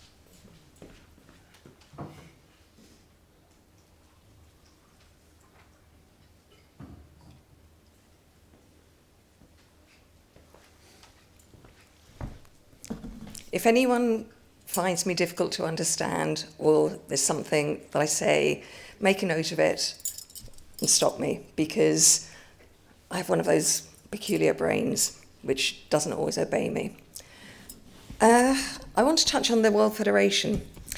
Back in 2022, we were... See, then I'm thinking, should I start earlier? But during 2022, at the last minute, I thought, I need to go to Toronto. I need to go to the World Federation Right to Die conference in Toronto. It was the best thing I and another member of our group did, because what that did was introduce us to the wider global community. And I would say for anybody, whichever end of the spectrum you're coming from, whether it's, I really disagree with this, but I need to know more, or you're at the other end where you believe in autonomy, but you want to know more. The conference, and it runs every 2 years. Next year, it's in Japan, isn't it, Peter? So I've started saving already. Sorry, yes, you see already, 2026, every 2 years, it's a biennial conference. I'd encourage anybody to go. The feedback from our volunteers, and volunteers in any advocacy group, dive in and dive out, because not everyone can give. Some people can only give a couple of hours a week, some people can give a couple of days. Sometimes it might take over somebody's life. But that's the way it's happened, and I have no regrets at all. So the other cheery thing I do is that I officiate at funerals, which are incredibly rewarding, just as this work is. But I want to give you a very quick, fast track as to where Ireland has come from. Because Ireland, as you all know, very Catholic country. I think the public have always been ahead of the politicians. It's a changing society. We have come through, if you like, marriage equality, same-sex marriage, legislated for that, for abortion, divorce, and the world hasn't fallen apart. It really hasn't. In fact, I would say a lot of good has come out of it. But we're a complicated culture, and culturally there's still a lot of, I can never say this word, and possibly because of it, Catholicism. Yes. Just to explain, I come from a Jewish heritage. I went to a Church of England boarding school. Strangely, I was born in Wales, and I should remember that more often. and I've lived in Catholic Ireland for a very, very long time. But it was only when the abortion campaign was happening and the legislation changed there, and I went into the polling station and I came out and I just was crying because of all of the stories that I'd heard. And I thought, how can I have been living in a country that is so blinkered for so long and not known this? So I'll just fast forward because there is a parallel there. The same can be said for voluntary assisted dying. So, End of Life Ireland, a few of us were meeting for quite a few years. It sounds very dark and suspicious when you say behind closed doors, but we knew until the Assisted Decision-Making Capacity Act was enacted. So the act was made in 2015. Until it came into law, assisted dying was going nowhere. So with the benefit of hindsight, we have a general election. Any day now will be announced. We're in the situation where all of the obstacles for assisted dying have been removed. There's a case that is known globally as the Fleming case. Marie Fleming had MS. And as her condition deteriorated, she knew that she would need assistance to die. And she didn't want her partner, Tom Curran, to be imprisoned. So aiding and abetting in any shape or form, bang, 14 years in prison. What's happened with assisted dying over the last maybe 15, 20 years is across the world, it was progressing very slowly and steadily, and all of the arguments that you hear against were there. Social media made everything louder. But the amount of countries who are coming to the position of human rights is increasing, and the pace is getting faster and faster. So now we are one of many countries looking at this. And what has happened since the case of Marie Fleming? So Marie took her case to the High Court, then the Supreme Court in 2013. She died at the end of that year before, in 2014, the ruling of that case said it was one of the most tragic cases to come before the court. All of the judges agreed. They also agreed that as a disabled person, she had been discriminated against because the act of suicide, of taking one's own life, was decriminalised in 1993. And yet, there is no legislation to say you can take your life safely. So there are different parts of our campaigning that are happening there. So if I fast forward, there's a turning point in everybody's life. I had a few, but they didn't lead anywhere really. I was busy getting separated, divorce, being ill, and this kind of thing. And in 2017, I heard a lady called Gaynor French campaigning. She was 48. She was a mother and a grandmother. She had breast cancer. It had spread to her bones. And at that time, people knew about Marie Fleming, people of, if you like, not Yvette's generation, because a lot of the younger generations don't know that the ruling on that case meant that we could have legislation. Gaynor, she had a Facebook page, but really was just on local radio. So during that time, one bill was put forward to government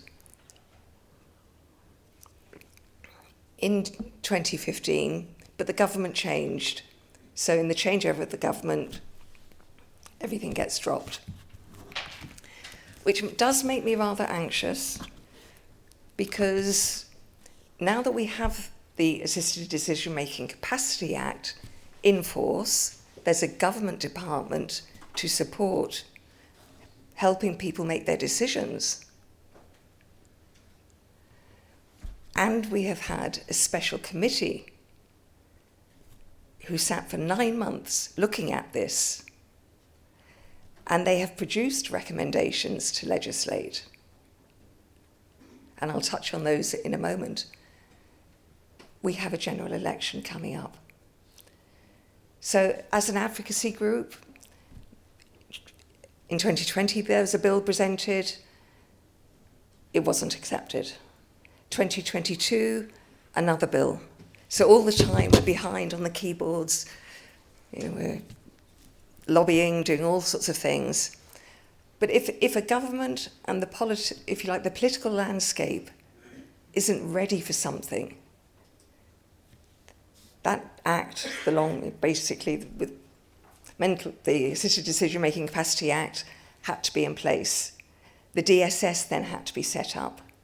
Only then could a government committee look at the issue.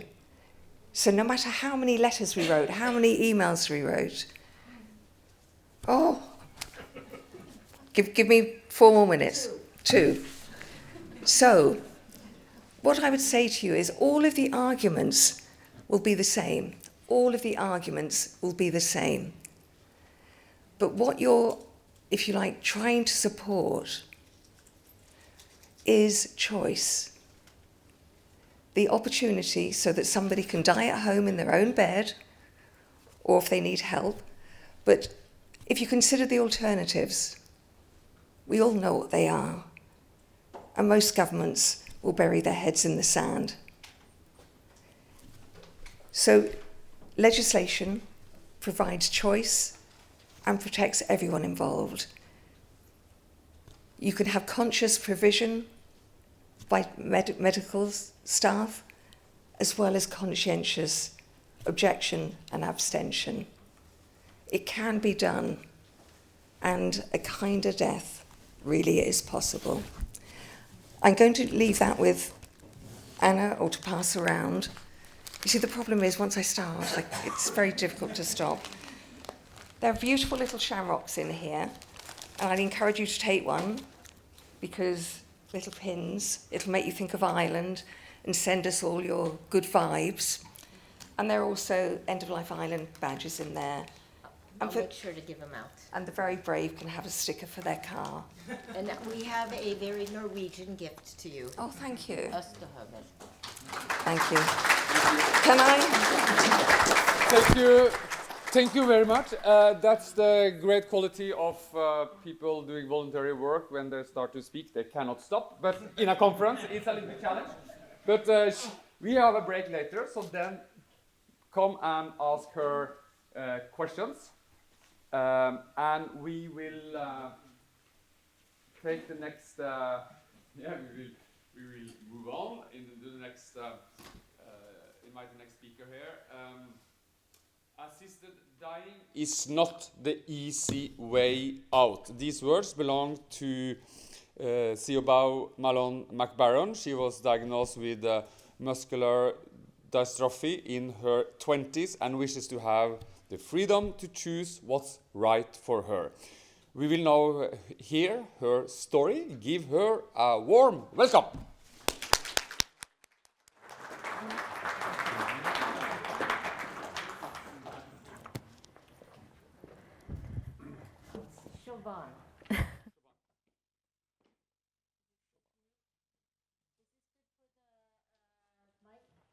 Video?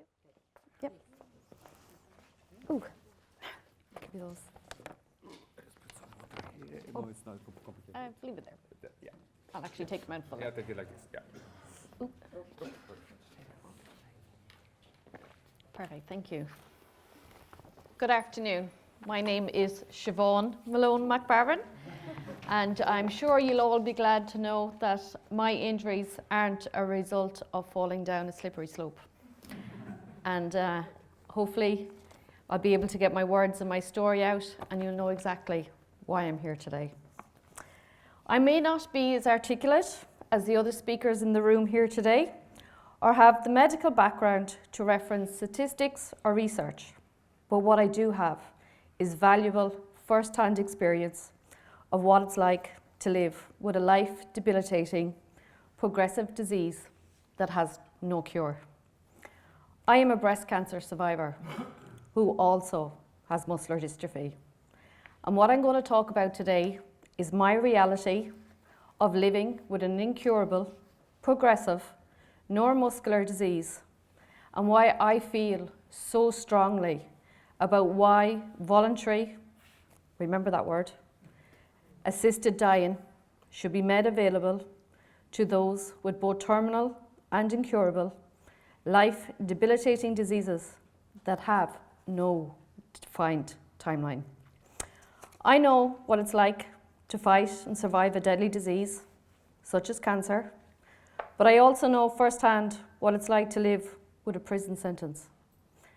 As to me, that is what my muscular diagnosis is, my prison sentence. My body is my prison cell, and the only crime I have committed is getting this horrible disease. I did nothing to deserve this illness, but I am the one who must endure this life sentence. And I am the one left to deal with the consequences. What I'm asking for is what I suppose you can call the option of early parole. The right to have access to compassionate, voluntary assisted dying when a fair quality of life can no longer be achieved for me. When you face a rare disease, you face two battles, one being the disease itself, and one is living in a world where so few people realize exactly what you're up against. I have muscular dystrophy. It is a relentless disease that is eating away at my muscles. My muscles are wasting away in my body, and I have no control over what is happening to me. By the time this disease will be finished with me, I will be a shadow of my former self. I will just be a carcass of bones and flesh, living with my own personal frustrations haunting me. Every day I'm trying to survive in a body that wants to destroy me. It is not easy trying to survive when you're physically destructing from the inside out. I do not want the people I love watching my body waste away and deteriorate in front of them, while I lose my independence, my dignity, and my ability to care for myself. I know this decline will continue till my inevitable death, as there is no cure for my illness. I do not want to be the person that is left fading away in the background, traumatized by her illness.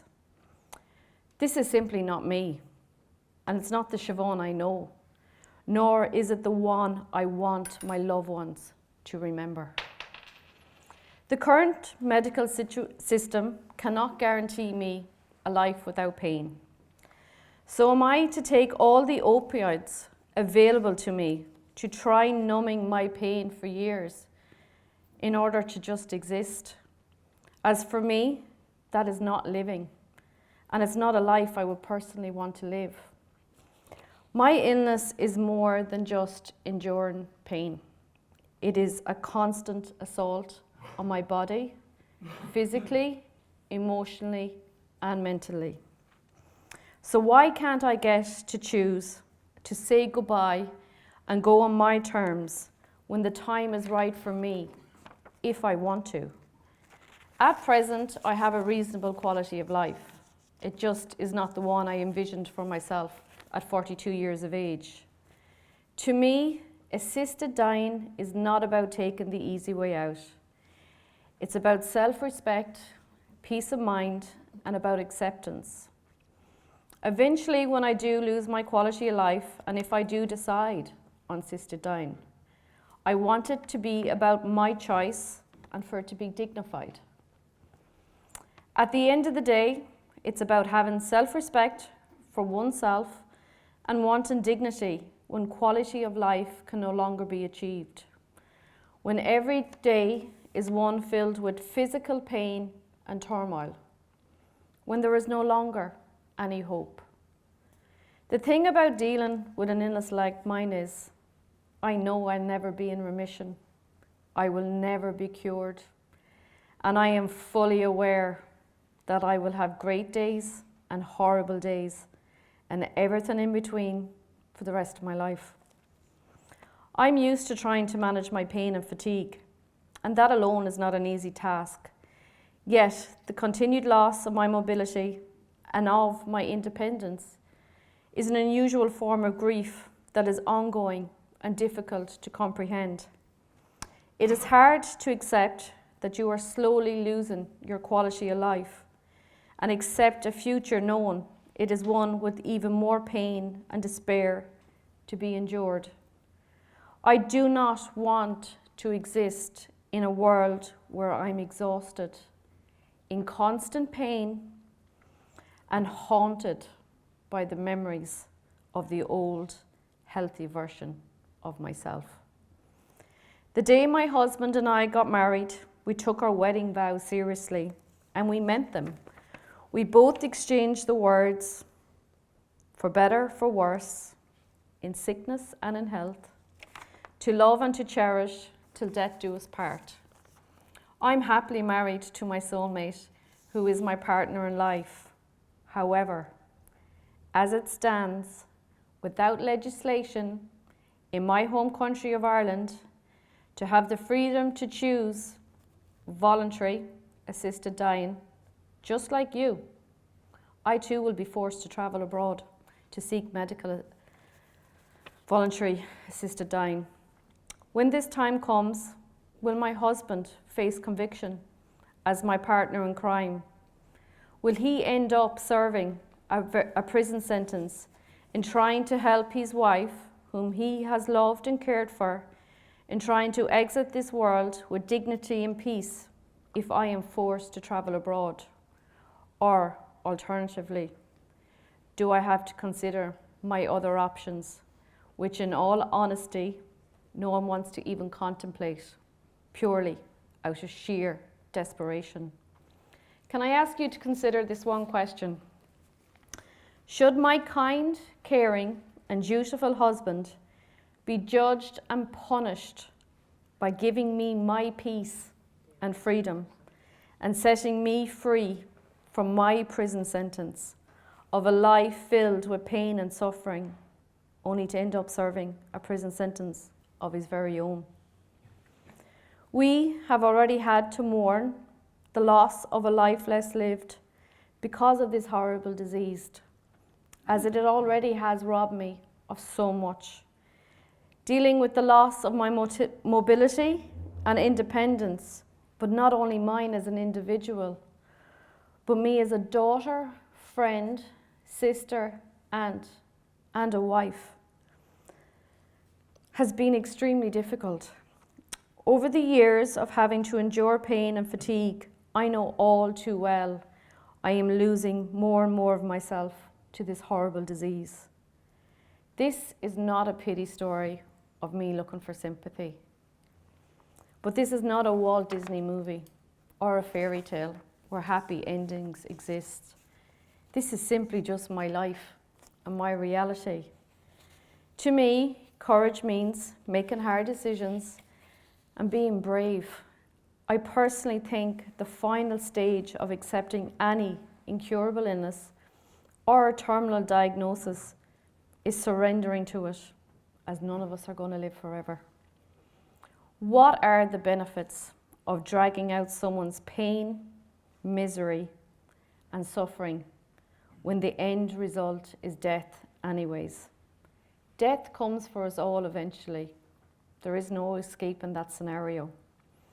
I cannot control the progress of my disease, but I should be able to control when and how I die.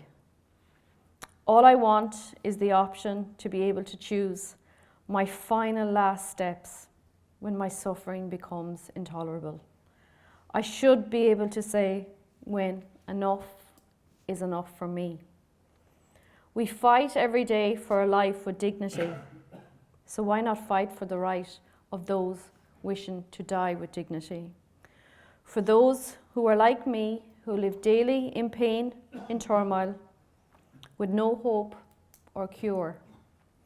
Compassionate legislation should be included for life-debilitating conditions that have no cure or treatment, that have no defined timeline.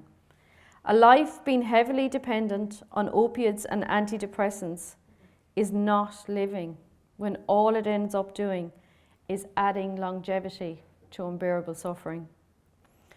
Nobody really wants to die and leave loved ones behind. Sometimes it comes down to wanting peace of mind and control in a world that challenges you daily. When you are in unbearable pain and where you no longer have a quality of life. I just want the option, the freedom of choice, and to have control over my body and what happens to me. This is my life, my body, my suffering, my disease, which I must live with. It is me who must get up every day, put on a brave face, and try and keep going.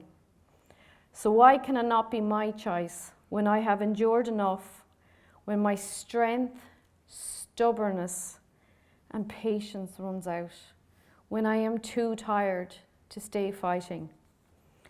Living is what you get to do every day. Dying, you only do the once. So why not be given the choice to do it with dignity, in the comfort of your home country, surrounded by your family and friends? I have asked the Irish government, and today I'm here asking your Parliament members, and especially the people who it represents, to please listen to my words here today, and to be compassionate of my circumstances and others like me who are living with life-limiting, incurable conditions. Allow us the opportunity, if we choose to do so, to apply and be assessed rather than exclude us from legislation for voluntary assisted dying. You have no idea what strength it takes to wake up each and every day to do battle with your own body. And for this reason, I ask for compassionate legislation to be in place to help me and others like me for when our strength runs out. Please let us be surrounded by our loved ones and depart this earth in peace on our own terms, when we can no longer achieve a fair quality of life. Nobody knows better than us when we have endured enough suffering and when we are ready to go. Death is not the greatest loss of life. For me, the greatest loss is what dies inside of us while we live, like our hope, dignity, and strength. Thank you for taking the time to listen to me today.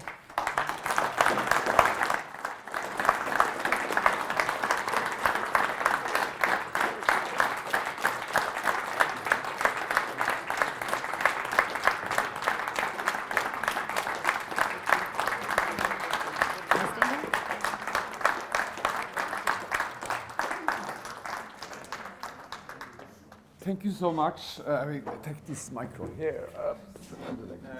No. Ja, ta den der. Der var den. Ja. Thank you so much for your strong testimony. Any question from the audience? I think I will start. You used several times the word quality of life. What is, how do you define it? When will you feel that you don't longer have this quality of life? I think firstly, to start off to answer that, quality of life and dignity is very individual to that person. I cannot tell you what your quality of life is, because your understandings and definition for you is very different to mine. The same with the word dignity. What dignity means to you can be something very different to someone else. For me, it's about my independence and the ability to look after myself. But also we have to understand it's unbearable suffering when the pain becomes too much to tolerate. I believe life is for living, it's not for existing. A life being fueled by opiates and antidepressants is not living. To order to give someone else peace of mind because they don't agree with it, it doesn't relieve me of my pain and my suffering. And you don't know yet when will you reach the level that you don't have the quality of life. This is something you will feel when you are there. Yeah, muscle dystrophy, there's many different types, but the progression for the disease is individual to each case. The doctors cannot give me a time scale. It could get very aggressive very, very quickly, or it could be a very long, slow and dragged out process. But it's not a terminal diagnosis. It's something I have to live with while I'm still on this earth. Any questions from the audience? Noen spørsmål fra salen? You still have time. Ja, hvordan relasjonen til legen? Hvordan føler hun at relasjonen til legen I dag? How is your relation with your doctor today? GP. I have a good relationship with my doctor.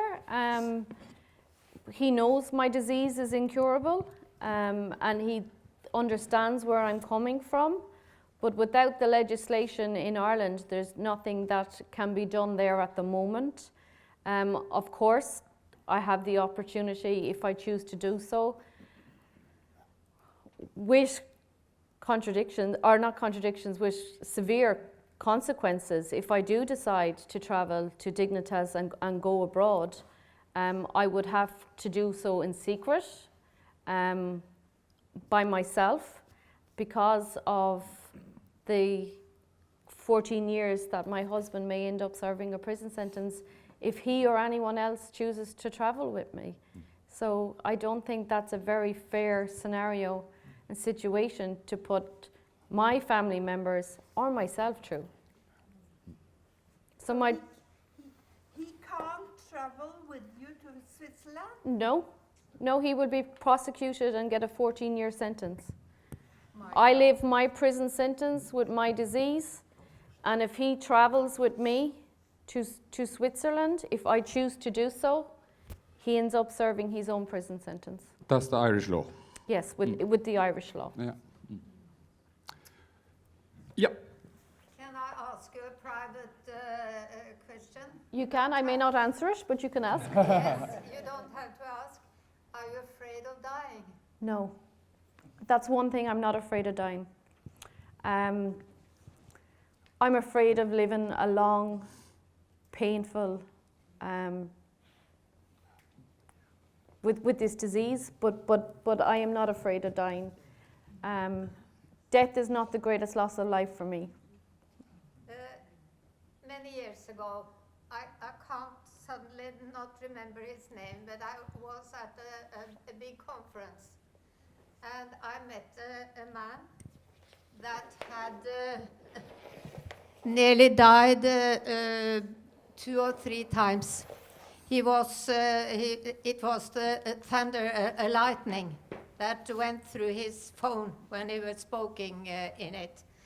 And they thought he was dead. And he had to go to the hospital. They put a blanket over him, and he went to the hospital. But then suddenly they saw that he hadn't died at all, but it was nearly. And he told me, I sat and had lunch with him, a very nice man, and he said, I didn't want to go back because it was so nice up there.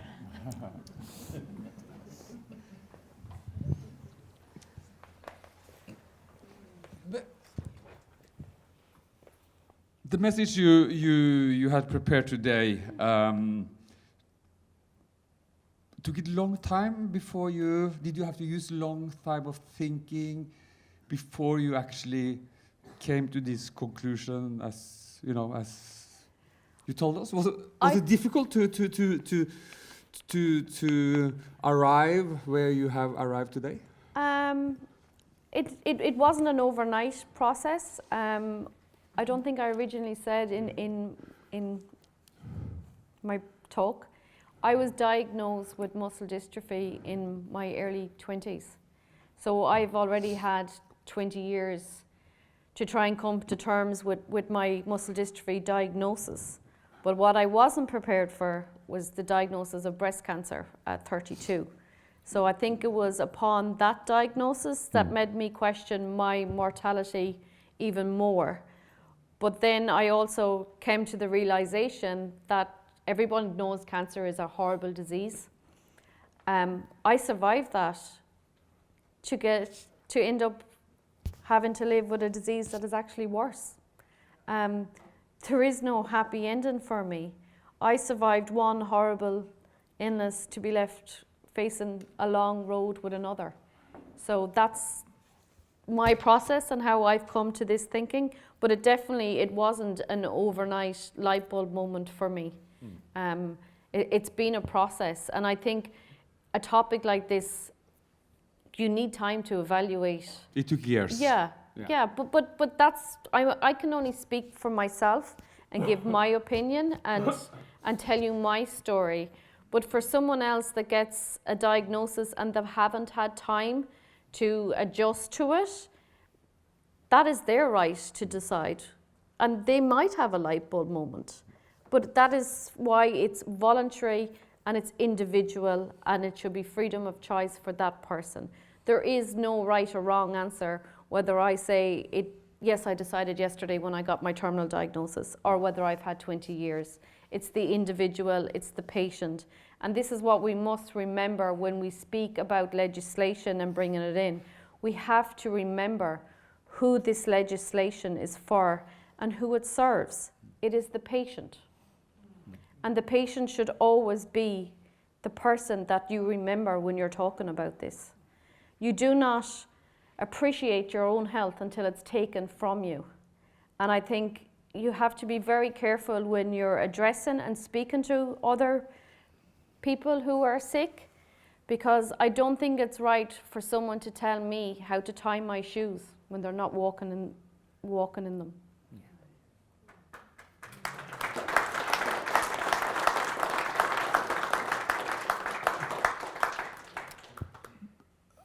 How did your family, your closest friend react when you told them what you have told us today? I don't think they were shocked because they know me long enough. I've always been a little feisty. I think it comes with the size. And they don't call us the Fighting Irish for nothing. They weren't shocked. Initially, it did take them time to come round, but because they love me, they respect me. And I think to ask someone to endure agony without purpose is to disregard their humanity. What is the point in asking someone to endure the cruelty of a life-debilitating or incurable illness if it only serves the purpose of adding longevity to suffering? So I think it was harder for my parents because obviously they brought me into this world. But yeah, they support me because they love me. And when you love someone, sometimes the hardest decisions is letting them go. When quality of life can't be achieved. And it's also an important message that we also have to give relatives time to assume and to think. It's not, we cannot expect that, you didn't expect that everyone around you was going to say, yes, good idea, we are supporting you. We also have to accept that it takes time. Yeah. We have to appreciate that you have a point of view, I have a point of view. We all have our own opinions. We don't necessarily have to agree with them.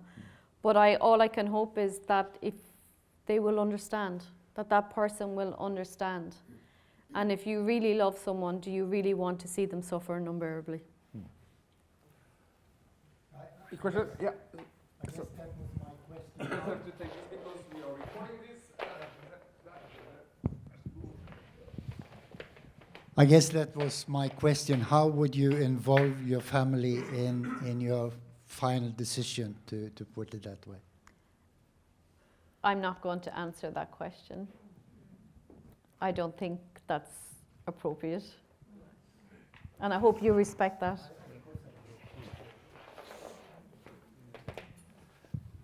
Yeah.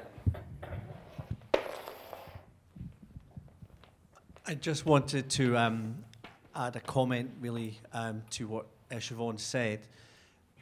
You guys are lucky in a way that you don't have legislation, because you have the chance to listen to stories like hers, and you can be very careful about how you construct legislation. So we have places like Oregon where it's 6 months in terminal, and if Siobhan lived in Oregon, the chances are she could never access an assisted death. So my plea would be, please think carefully when you are talking to your lawmakers, when you are actually creating your legislation. Think about people like Siobhan and the situation they find themselves in, where they might never get a terminal diagnosis. And that really has to be part of your conversation when you are speaking to your legal people. Yeah? Etter meg blir det Jenny, men jeg tenkte jeg kunne si noe på norsk. Og ikke minst for det spørsmål som ble avvist. Fordi jeg kan snakke om det fordi jeg har gjort det med min mor. Og da min mor ble syk, så sier hun med en gang hva hun ønsker. Og det tok ikke lang tid før jeg var med på det, og familien var med på det, nettopp fordi vi elsket henne. Og jeg hadde ikke tatt stilling til det, men jeg ønsket å gjøre det var det eneste gave jeg kunne gi min mor i de siste dagene av hennes liv. Så det er det ene ting jeg ville si. Og vi feiret henne, så hun hadde en levende begravelse, så vi hadde ikke en begravelse etterpå, fordi det skjedde mens hun fikk høre fra alle hva de tenkte, hva hun mente til dem, mens hun var i livet, i stedet for å vente til etterpå, som jeg synes er helt sinnssykt personlig. Den andre ting er, hør gjerne på hva Peter sa nå. Det er ekstremt viktig at vi ikke går for det mest konservative, fordi vi tror det skal passe. Fordi vi må ta hensyn. Vi har nå hørt en hjerteskjærende historie. Jeg har hørt det 2 ganger nå fra Siobhan, og vi må tenke på dette. Jeg skal snakke om det litt i slutten, før vi avslutter i dag. Men jeg ser at Janie har noe. Thank you, and I promise not to go on. However, it is very relevant given Siobhan's talk. When she gave the same talk in Dublin, she had a standing ovation from medics, legislators, ethicists. It's very brave to actually put your life out there. And what I would say is where the legislation or the proposals, the recommendations to our government at the moment are 6 months for a terminal condition. And again, what is terminal? So all of these things have to be defined, but 6 months for terminal, 12 months for neurodegenerative. So the next stage for any government is to set up an implementation group, and that's where the whole issue of what is suffering and how can that be evaluated and how does quality of life come into that. So time is proving time and time and time again to be a barrier to access. So as a group, we have done a huge amount of work on this, putting in response to the recommendations And that is our main response on that time cannot be an issue.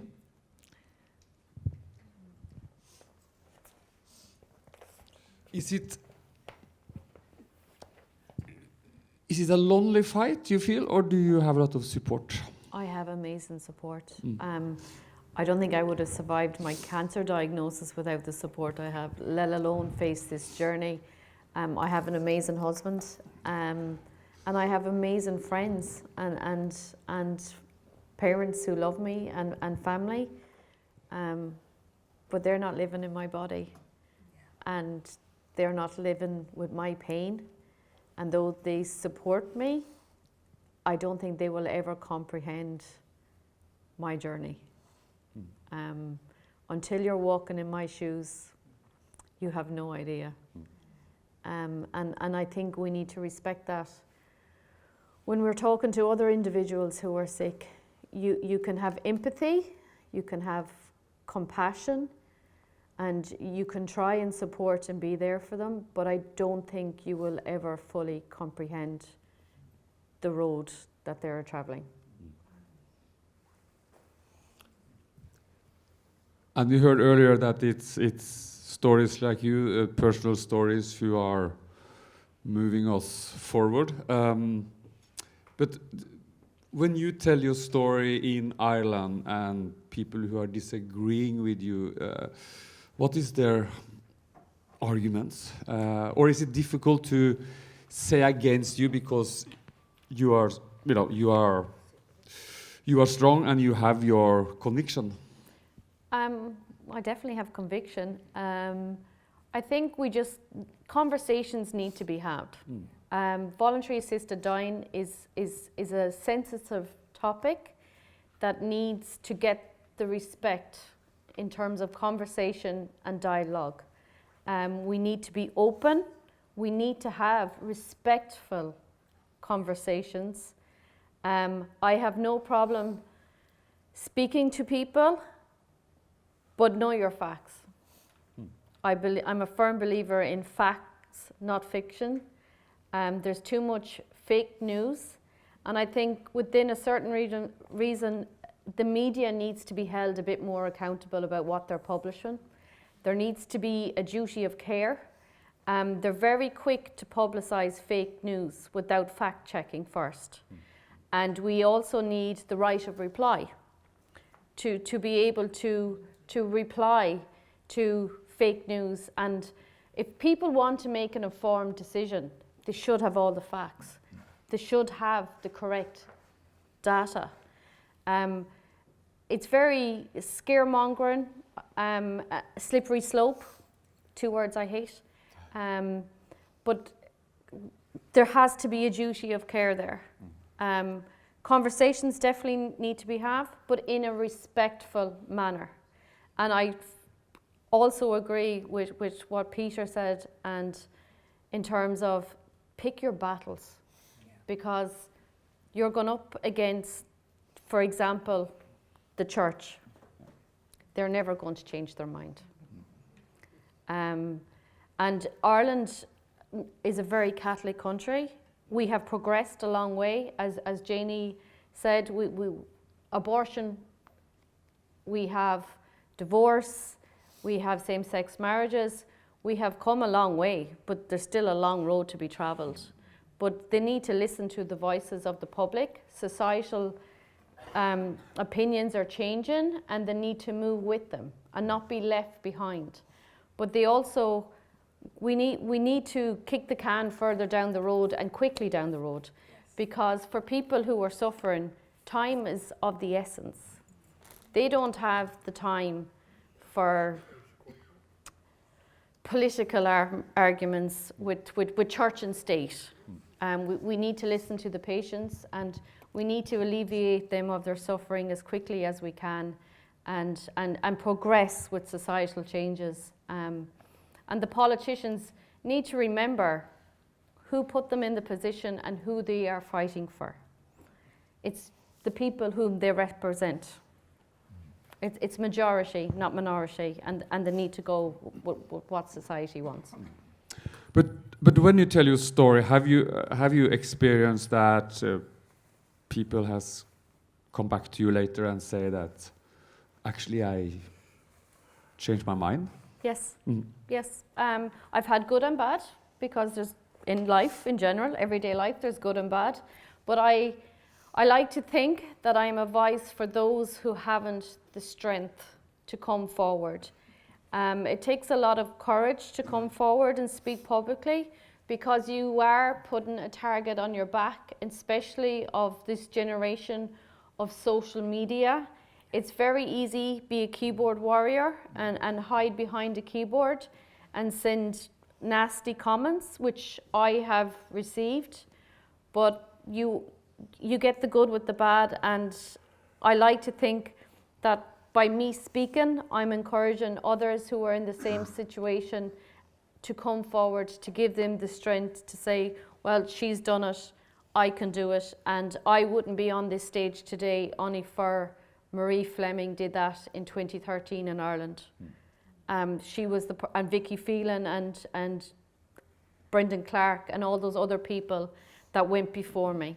They gave me the strength, and I hope I do the same for others.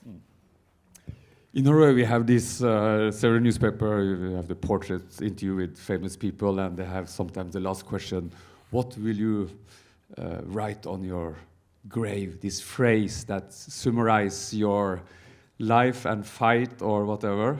Do you have any? Never gave up. I never gave up. Although she is small, she is fierce. Thank you. Thank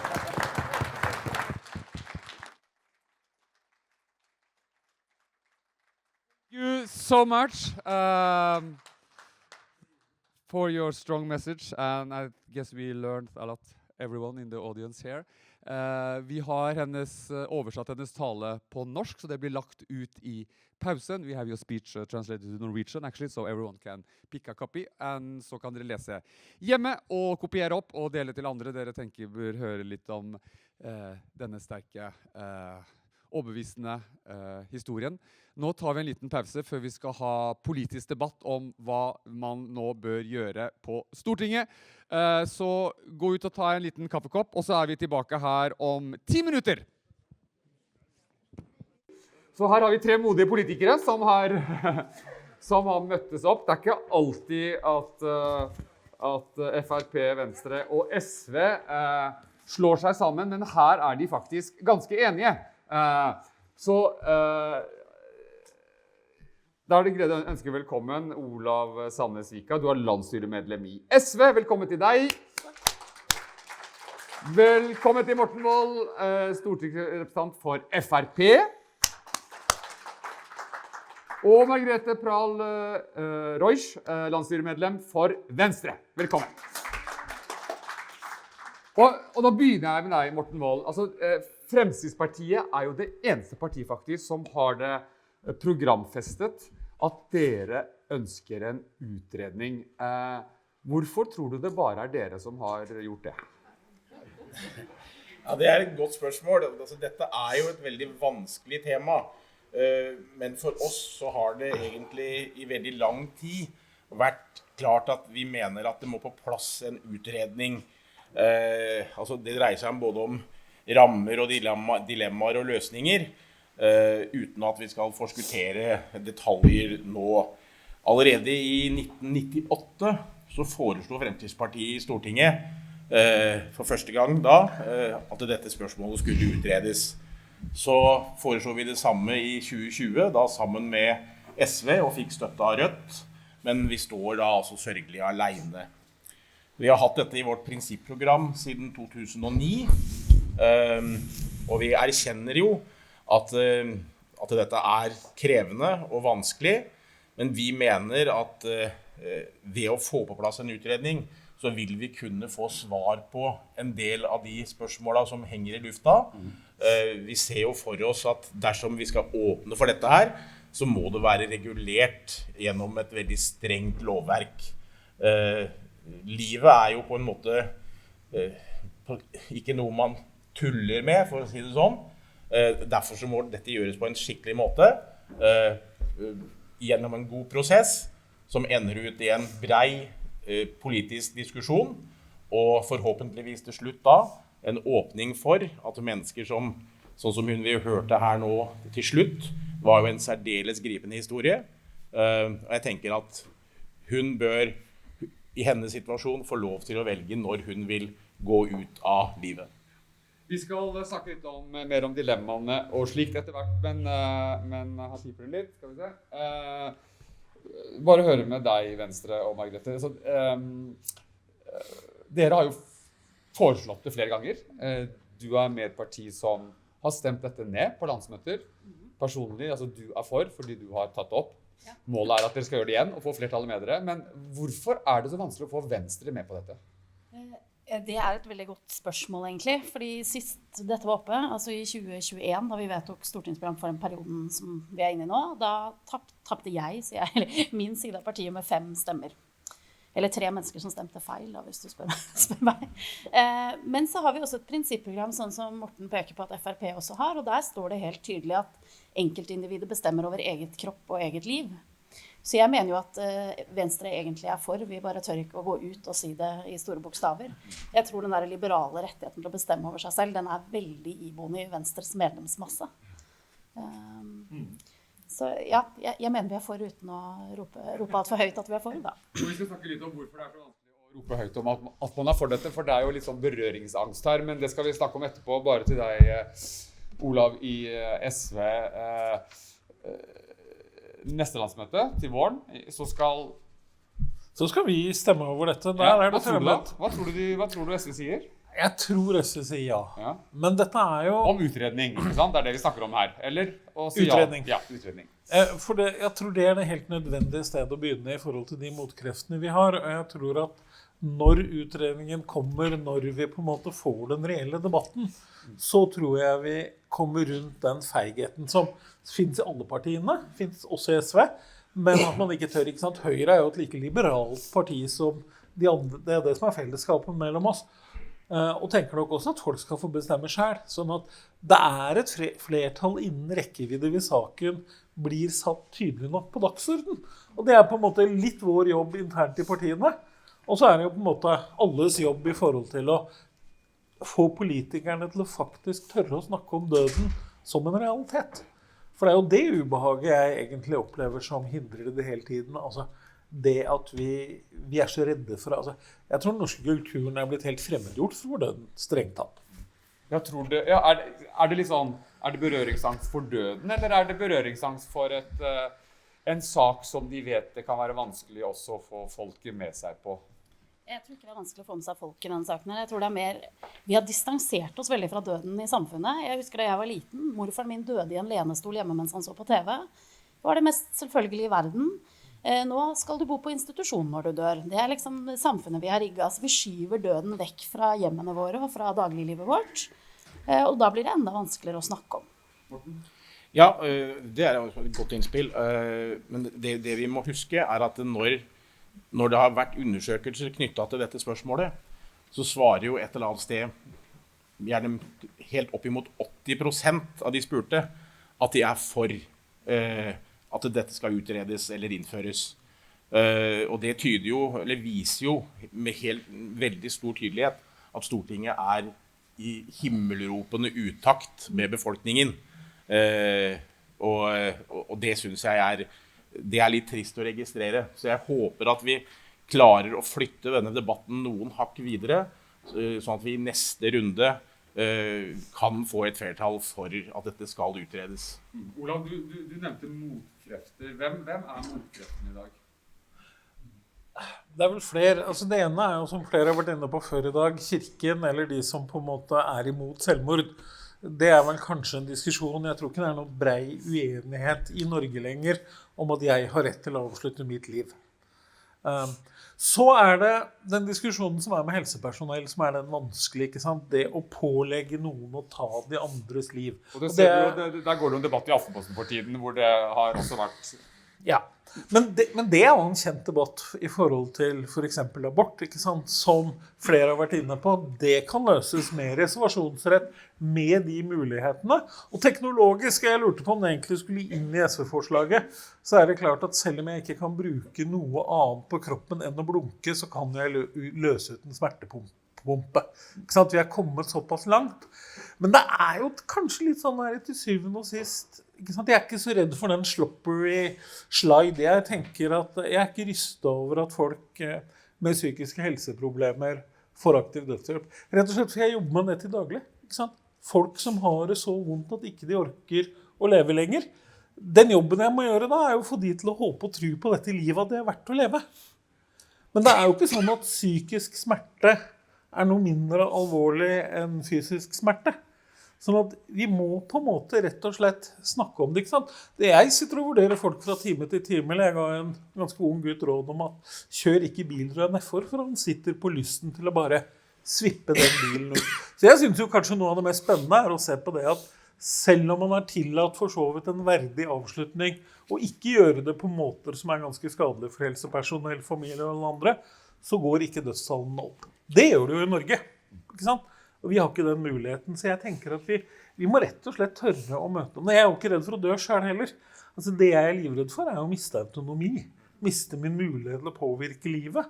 Og da kommer du I den situasjonen at jeg enten må ljuge for fastlegen min, det kan jeg kanskje ikke nå lenger, for nå står det på TV-en, få meg nok opiater, og antageligvis ta de pillene lenge før kroppen min tilsier det, fordi jeg må gjøre den jobben selv.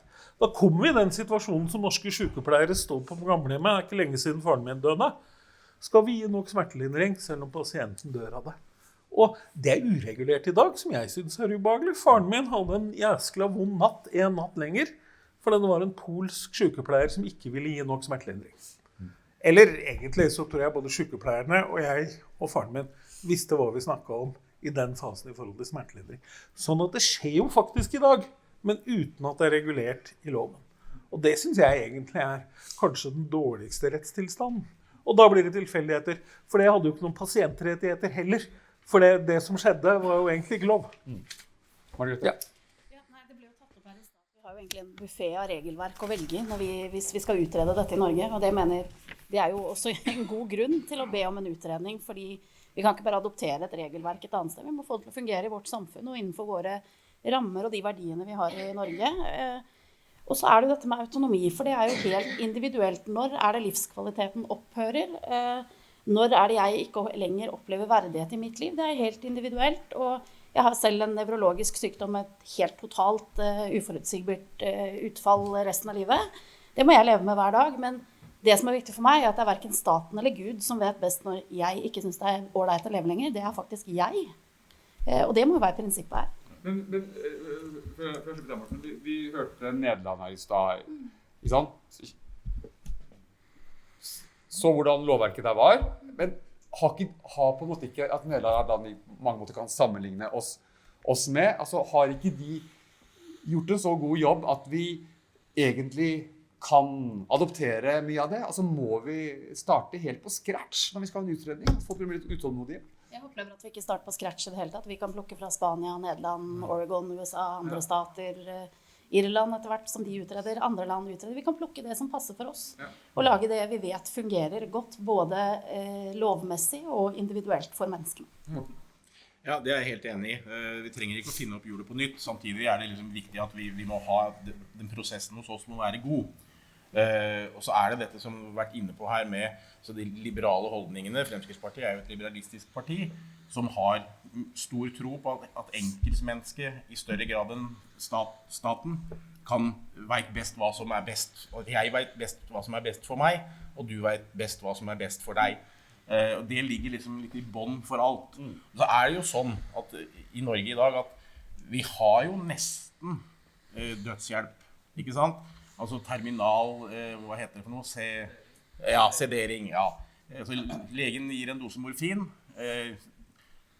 demper smerten, dette pågår helt til pasienten slutter å puste. Noen slutter å spise og slutter å drikke for å fremskynde døden, og det heller ikke, det ikke verdig, synes jeg.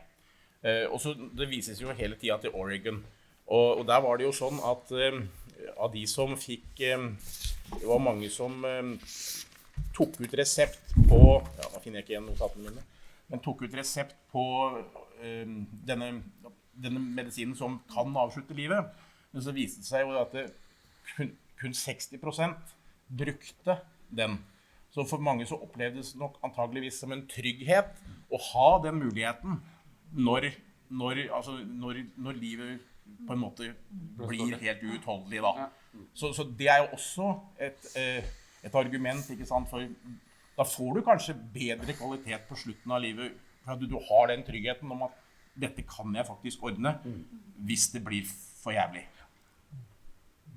Og i forlengelsen av det så går det jo an å stille spørsmålet, det en plikt til å leve? Ikke sant? Har jeg en plikt til å leve for noen andres skyld? Og det noen som mener det, ikke sant? Og det blir jo da hele grunnpoenget om at hvis ikke det en plikt til å leve, så innebærer det at du har en rett til å dø, eller avslutte livet ditt når det gjør for vondt. Og for meg så det så enkelt at det bare én person i denne verden som kan vurdere min smerte, så lenge jeg samtykkekompetent. Og det meg. Og jeg tror det liksom litt den diskusjonen vi må tørre å løfte litt, fordi at det fint med statistikken, jeg kan også statistikken, og det skal jeg nok bruke litt for å knuse noen myter, men til syvende og sist dette egentlig et verdispørsmål i forhold til hvem bestemmer de dypeste tingene i mitt liv. Og det faktisk, det må jeg på en måte ta ansvar for å stå for selv så lenge jeg kan. Og så kan det hende at det hyggelig for familien min at jeg venter såpass lenge, eller jeg kommer i en situasjon hvor jeg ikke kan gjøre det selv, og da det dette verdighetsbegrepet kommer inn. Men det viktig at vi reiser disse diskusjonene, ikke sant? Nå jobber alle partier med sine programmer. Ikke sant? Og litt, det lov å sende til alle partier, ikke sant? Hvis vi skal få gjort noe med dette, så må folk begynne å forholde seg til disse diskusjonene. Så send e-poster, spør politikerne, gjør den jobben. Natur og Ungdom utfordret jo SV i klimadebatten her, enda vi var helt enige. Funket bra det, vi måtte forholde oss til det, fikk god press, ikke sant? Så dere må også gjøre den delen av jobben. For dette et tema vi helst ikke vil snakke om, ikke sant? Selv SV-landsmøtet litt redd for, kan vi skremme noen velgere? Det står om, ikke sant? Det den siden av politikken jeg egentlig liker dårligst, som liksom spinninga. Vi trenger politikere som tør å stå for noe. Margrethe. Jeg kjenner meg jo igjen i det som ble sagt her i sted, fordi jeg har jo en mann, og han fridde til meg rett før jeg fikk denne diagnosen jeg har. Og min første reaksjon var bare, hvis du vil gå, så kan du gå nå. Da bare, call it quits, takk for meg, så kan jeg sitte der alene og følge synd på meg selv. Men det har han jo valgt å ikke gjøre, heldigvis, for meg. Men jeg har heller ikke lyst til å stå i en situasjon hvor jeg skal utsette han for å liksom måtte stå i en situasjon hvor han enten skal gjøre noe kriminelt, eller sitte og se på at jeg lider fordi at jeg vil noe annet. Altså, man utsetter jo alle rundt seg for noe også. Og så sier jeg ikke at det lett å heller være mannen min og si at nå vil jeg dø, så nå må du forholde deg til det. Men jeg tror i hvert fall da kan man snakke seg sammen om det og ha en felles opplevelse av det som skjer. Og det håper jeg jo nå også Arbeiderpartiet og Høyre, jeg vet jo flere partier gjør det, men jeg vet jo for eksempel Mani Hussein i Arbeiderpartiet har løftet dette inn i programdebatten i Arbeiderpartiet, og jeg håper de tør å ha den samme liksom, åpne debatten da, som jeg i hvert fall opplever at mitt parti har. For ungdomspartiene har jo alltid ligget litt foran her. Ja. Så, men litt sånn om prosessen her, altså i de aller fleste EU-landene så har man begynt å bruke ganske mye det som man kaller på norsk som folkeparlament, at man Statistisk sentralbyrå i hvert land måtte sette sammen 100 mennesker basert på etnisk opprinnelse og utdannelse og alt mulig. Altså det 100 mennesker som setter seg sammen, grubler og tenker, kommer med forslag. De har ingenting å tape, for de skal ikke bli gjenvalgt om 4 år, så de foreslår virkelig det de mener. Det gjort i Tyskland på mat, det gjort i Belgia på klima, og det gjort i Frankrike nettopp på dette temaet, som til slutt endte opp med et lovforslag. Presidenten for at man skal sette i gang under sterk kontroll muligheten til assistert slutt på livet, og nå ble det, på grunn av valget så ble det ikke stemt over i mai, men det står på listen når vi kommer opp.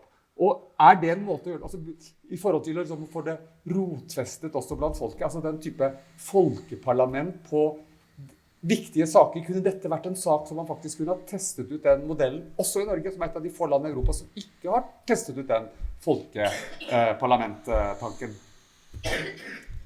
Det kan det helt sikkert, men samtidig så vet vi jo, som Morten sa i stad, at tre fjerdedeler av alle nordmenn støtter at vi skal utrede dette og se på og regulere det i Norge. Så vi vet jo egentlig hva folk vil. Så jeg er litt sånn usikker på om liksom nødvendigvis det er den saken vi skal dra det opp i, fordi vi vet så godt hva folk vil, men tenker det er en fin måte å skape engasjementet på og få debatten opp på. Ja, det er riktig, og det er klart, på Stortinget så er det jo i utgangspunktet Kristelig Folkeparti som vil ha et problem med dette her, og de tror jeg er vanskelig å snu uansett. Nå er de blitt såpass små også, så det er ikke så veldig mange som stemmer på dem, men jeg tror de får vi nok ikke med på laget.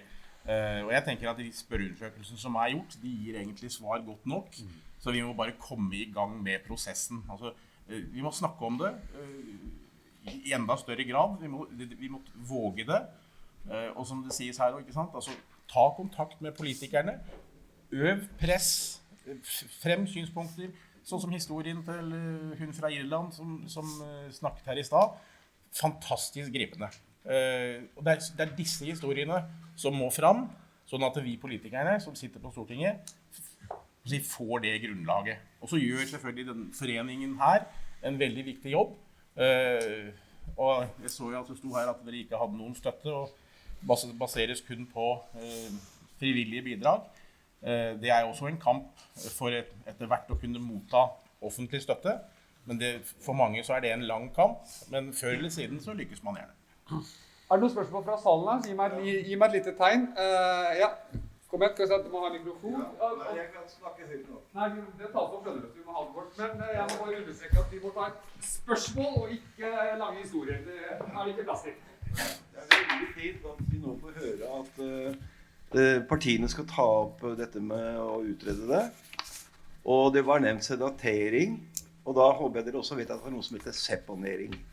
Og det er aktivt å ta fra pasientene mat og vann og medisin. Og de fleste pasientene som får det regimet på sykehuset, de kommer da ganske snart til å få vite med sin bevissthet at de skal dø fordi at de blir fratatt ting. Og det er jo aktivt å gjøre noe. Så staten allerede har en praksis med å gjøre aktive ting. Og det bør dere ta med når de da ikke vil gi den siste bedøvelsen for å sende dem over grensen. Det er et spørsmål der borte. Eller et svar, kanskje.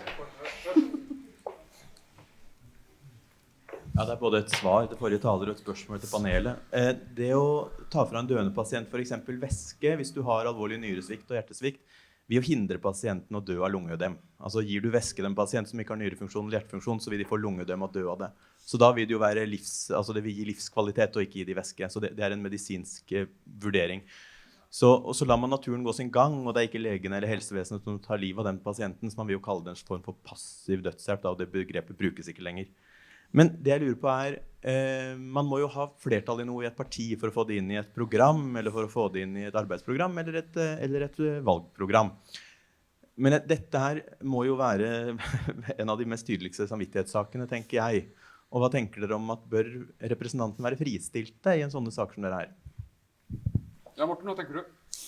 I Fremskrittspartiet så er det sånn at våre representanter er fristilt i spørsmål som handler om overbevisningsspørsmål, tro og altså abortspørsmål for eksempel. Så jeg vil jo kanskje tro at dette også er et slikt område hvor vi vil bli fristilt. Samtidig så tror jeg at våre politikere er så samstemt i dette spørsmålet at det er vanskelig å se for meg noen i stortingsgruppa hos oss som vil komme til å stemme imot. Det vil i så fall overraske meg ganske mye.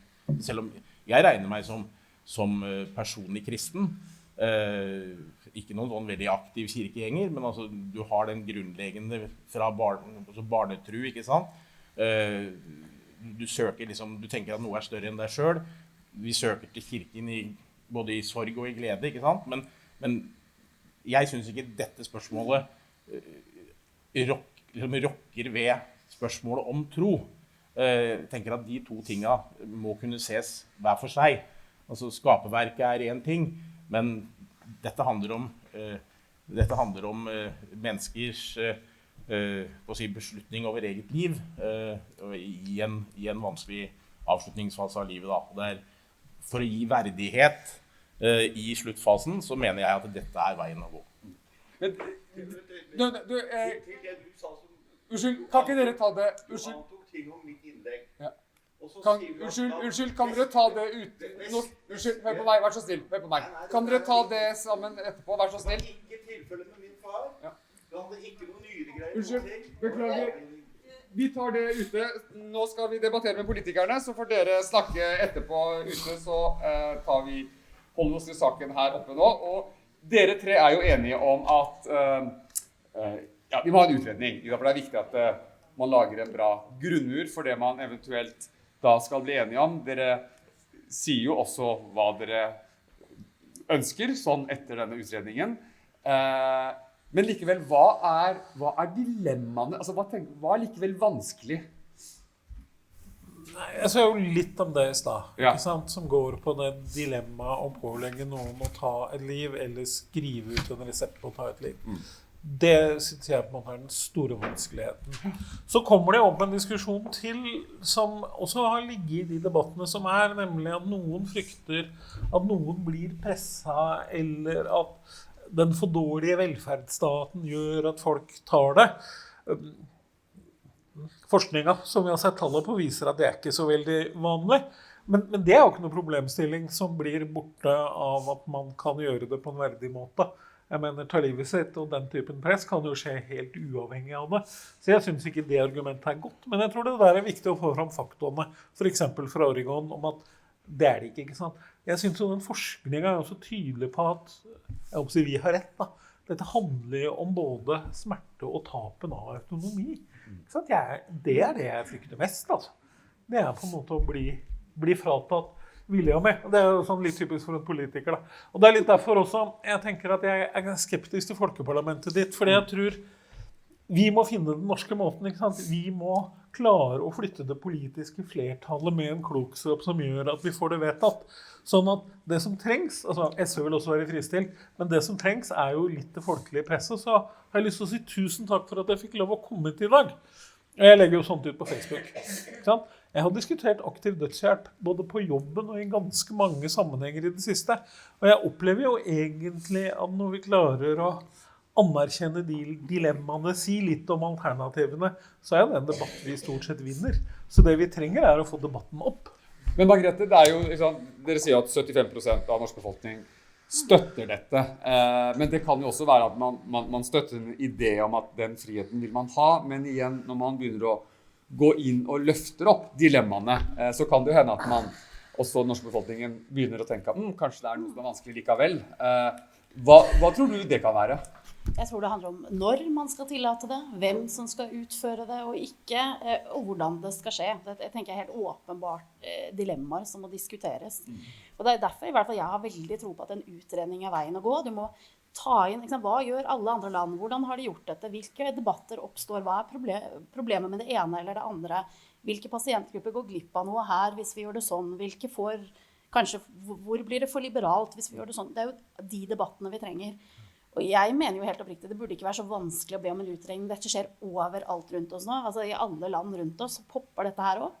Og vi ender opp et sted hvor døden blir et klasseskille, fordi noen har råd til å reise til Sveits, og noen har det ikke. Det mener jeg helt uakseptabelt. Så vi nødt til å ta den debatten i Norge på et eller annet tidspunkt. Ja, for det koster jo 10 000 euro å gjøre det i Sveits, pluss at du må ha et årlig abonnement på, eller medlemsavgift på en del penger også, så det jo et sånn... Og antall medlemskap øker kraftig. Det noe med folk med midler, så det jo også urettferdig. Morten, hva tenker du bare litt mer om liksom, de dilemmaene du ser det kan være også vanskelig å finne gode svar på, eller som kan skape usikkerhet? Nå ble det jo nevnt flere gode eksempler her, og det klart utgangspunktet for en debatt hvor tre stykker enig. Samtale gjør at det ikke blir noe særlig temperatur. Men det jo altså, dette fra Oregon som det jo stadig vises til, hvor man trekker frem dette her å ikke være til bry. Det jo noe som KrF har hengt seg opp i. Men det var jo en liten andel av de som svarte, som trakk frem det. Og det jo dette med tapt autonomi og mindre livskvalitet og tapt verdighet som liksom de som scorer høyest. Men jeg synes liksom den runden på slutten her nå viser nettopp hvorfor vi må ha en utredning og en god prosess hvor alle tas med, hvor man liksom ikke har noen forutinntatte holdninger da. En åpen prosess hvor man legger alt på bordet, og så kan vi cherrypicke litt, ikke sant, fra noen land som har dette allerede. Så, som jeg sa i sted, vi trenger ikke å finne opp hjulet på nytt. Vi må bare finne et rammeverk som passer for Norge og den norske befolkningen. Jeg havnet i en debatt med Kristin Clemet på Facebook her om dagen. Det gjorde i og for seg Kari som sitter i styret der borte også. Hvor Kristin Clemet viste til debatten som hadde gått i Aftenposten og i NRK forrige uke i flere fora der. Og så sier hun det handler ikke om individene. Og da fikk i hvert fall jeg piggen ut, skjønte jeg Kari gjorde også. For det jo akkurat disse enkelthistoriene det handler om. Det handler om når synes Morten det bra, når synes Olav det bra, når synes jeg det bra, når vi mette på livet liksom. Det jo det handler om her. Det handler ikke om systemet, det handler om individene. Og det liksom tenker jeg det må være bakteppet for det vi tar med oss inn i de debattene. Det må være mennesket i fokus, ikke systemet. Og da har vi et siste spørsmål her, før vi skal sette punktum for denne debatten. Vær så god. Ja, men det ikke egentlig et spørsmål. Men altså, jeg tror at politikerne setter seg ikke noe inn i hva denne foreningen står for. Jeg meldte meg inn i denne foreningen da jeg var 42 år. Det altså nesten 40 år siden. Ja. Og da må vi underskrive et testamente som sier hva vi ønsker. Og så har vi gjort det, skrevet under hvert år siden. Jeg vet ikke om det fremdeles gjelder. Nei, det gjør ikke det. Det veldig dumt.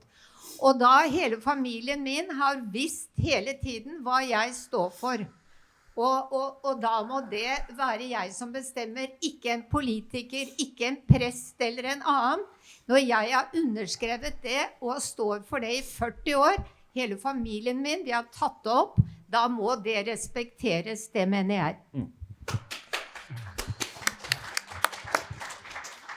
Ja, kan jeg kjapt kommentar på det? Ja, fordi det et juridisk problem med en sånn type livstestamente, fordi at det har vist seg at det vil ikke fungere med dagens lovverk. Det jo enda en grunn for å gjøre noe med lovverket. Og jeg kjenner godt hva denne foreningen driver med, for jeg også nestleder i denne foreningen i tillegg til å være aktiv politiker. Så akkurat dette jeg godt kjent med, og det et juridisk problem som gjør at foreningen ikke nå har pushet dette de siste årene. Nettopp fordi det vil ikke holde vann juridisk, det blir å lure folk til å tro at dette holder et løfte de ikke kan holde. Men jeg valgte likevel å klappe, for jeg tror det rett i poenget, ikke sant? Det bare en person som kan bestemme dette. Og det andre du sier som jeg tror viktig, altså unga mine vet for så vidt, og kona mi har sagt at når jeg blir skrøpelig så skyter meg, det har jeg ikke tenkt å gjøre. Ikke sant? Men poenget at hvis man snakker om dette med folk og politikere, så kommer disse dilemmaene opp da. Og unga mine har jo vært med på, ja, faren min døde, svigermoren min døde, det var senil. Altså, det jo når vi snakker om døden, vi faktisk kan komme inn i dybden og bare erkjenne. Det bare en ting jeg sikker på i dette livet. Akkurat nå da jeg ble født, så det har skjedd. Og det at jeg kommer til å dø en dag, og det har jeg lyst til å få lov å bestemme og gjøre på en verdig måte når det passer meg. Morten? Ja, altså, jeg skjønner veldig godt hva du sier, og så sikkert dette veldig, altså det en bred enighet i din familie om, og det sikkert en velfungerende familie og alt det der, men vi vil også komme opp i situasjoner hvor familieforholdene ikke så gode. Det finnes arvinger som sitter og tenker at kan ikke han eller hun bare dø snart? Så det også en problemstilling, en etisk problemstilling som vi vil komme opp i. Og det bare Derfor det jo viktig å skrive under dette her som foreningen har. Ja da. Men dette også bare nok et eksempel på hvorfor vi trenger en grundig utredning og en åpen prosess. Det jo helt åpenbart at det ville vært lurt at du kunne krysse av dette som du gjør som organdonor. Ikke sant? Det ville vært helt åpenbart smart at man kunne gjøre. Der ikke lovverket i dag. Det åpner ikke for at du kan det. Jeg hadde lyst til å bare kommentere dette med arvinger. Fordi det viser seg, det har Horn brukt nylig som en argument, at arvingene kan presse folk. I alle data og statistikk fra alle land hvor det legalisert, har det ikke vært en utfordring. Det har faktisk blitt stoppet, så da blir det ikke en situasjon med dødshjelp. Så det nummer 1. Nummer 2, tvert imot, det har vært tvang av folk til å fortsette å kjempe med uhelbredelige sykdommer i smerte, fordi de ikke vil at vedkommende skal dø, og at de blir tvunget til å ikke velge selvbestemt livsavslutning. Og det har de masse statistikk om, men det har ikke en eneste case hvor noen familiemedlemmer har tvunget dem. Bare så vi klar over det. I Frankrike denne uka, så for 3 dager siden så var det en mann som var tiltalt for drap, fordi han da tok livet av sin kone etter da at kona hadde bedt han om det i lang tid. Og han stiller opp intervjuet overalt, men han altså tiltalt for drap på sin egen kone. Men fordi han står frem, så blir det en offentlig debatt. Tror dere også i Norge at altså, det en del mørketall? Altså, det en del historier som ikke vi vet om, som altså, det skjer også ting av det i Norge, fordi det skjer i det skjulte? Hva tror du? Det helt overbevist om. Altså, det åpne avisen. Altså, da leser du jo om ektemenn som tiltalt for å ha tatt livet av koner. Og, altså, det skjer jevnlig, også her til lands, at det en debatt. Enten om det en reell debatt, eller om man mistenker dem for det, så jo det. Det ikke uvanlig at vi leser det her til lands selv. Det ser du jo for så vidt på selvmordsstatistikken, ikke sant? Der vet vi at det store mørketall med død by trailer, død by tog, og det gjelder jo selvfølgelig familier. Det klart at noen klarer å få tak i de opiatene og få gitt det til kona si på et eller annet vis uten å bli tatt. Og det jo liksom det jeg synes uverdigheten, da. Ikke sant? At hvor du får mørketallene, hvor ikke dette blir åpent, ikke åpent for ungene, ikke åpent med fastlegen. Altså, og det liksom det vi må bort fra. Det derfor jeg holder fast på at vi må rett og slett bare snakke om disse temaene. Skal vi se litt inn i krystallkulen, som det siste spørsmålet. Når vedtar Stortinget en utredning om dette? Hva tror du, Morten? Når Stortinget vedtar? Ja. Nei, hvis jeg visste det, så skulle jeg levert lottokupongen i dag. Men nei, det tar nok en stund. Men altså, nå det programprosesser, og så det stortingsvalg. Men jeg mener vi bør fremme et nytt forslag i Stortinget rett etter valget i hvert fall. Sånn at det nye Stortinget får en anledning til å ta stilling til dette spørsmålet. Hva tror du, Margrethe? Når flertallet på Stortinget moden for dette? Jeg håper også, som Morten sier, at det i begynnelsen av neste stortingsperiode. Du like optimistisk? Jeg har trua, men det kommer an på jobben vi gjør, og det kommer an på hva som skjer i Frankrike. Og Stortinget vedtar ikke dette uten at de får med seg at folk flest mener det, og at noen mener at det så viktig at det påvirker politiske valg. Så ja, kanskje neste periode, men det opp til oss. Det jo 70% av Norges befolkning som enig med oss. Det det, men det for så vidt ikke nok til å legge press på politikere. Da det sånn. Jeg håper at dere også gode spåkoner og ser inn i krystallkulen. Takk for at dere var med på denne lille runden her. Vi skal avslutte med en liten samtale med styrelederen. Takk!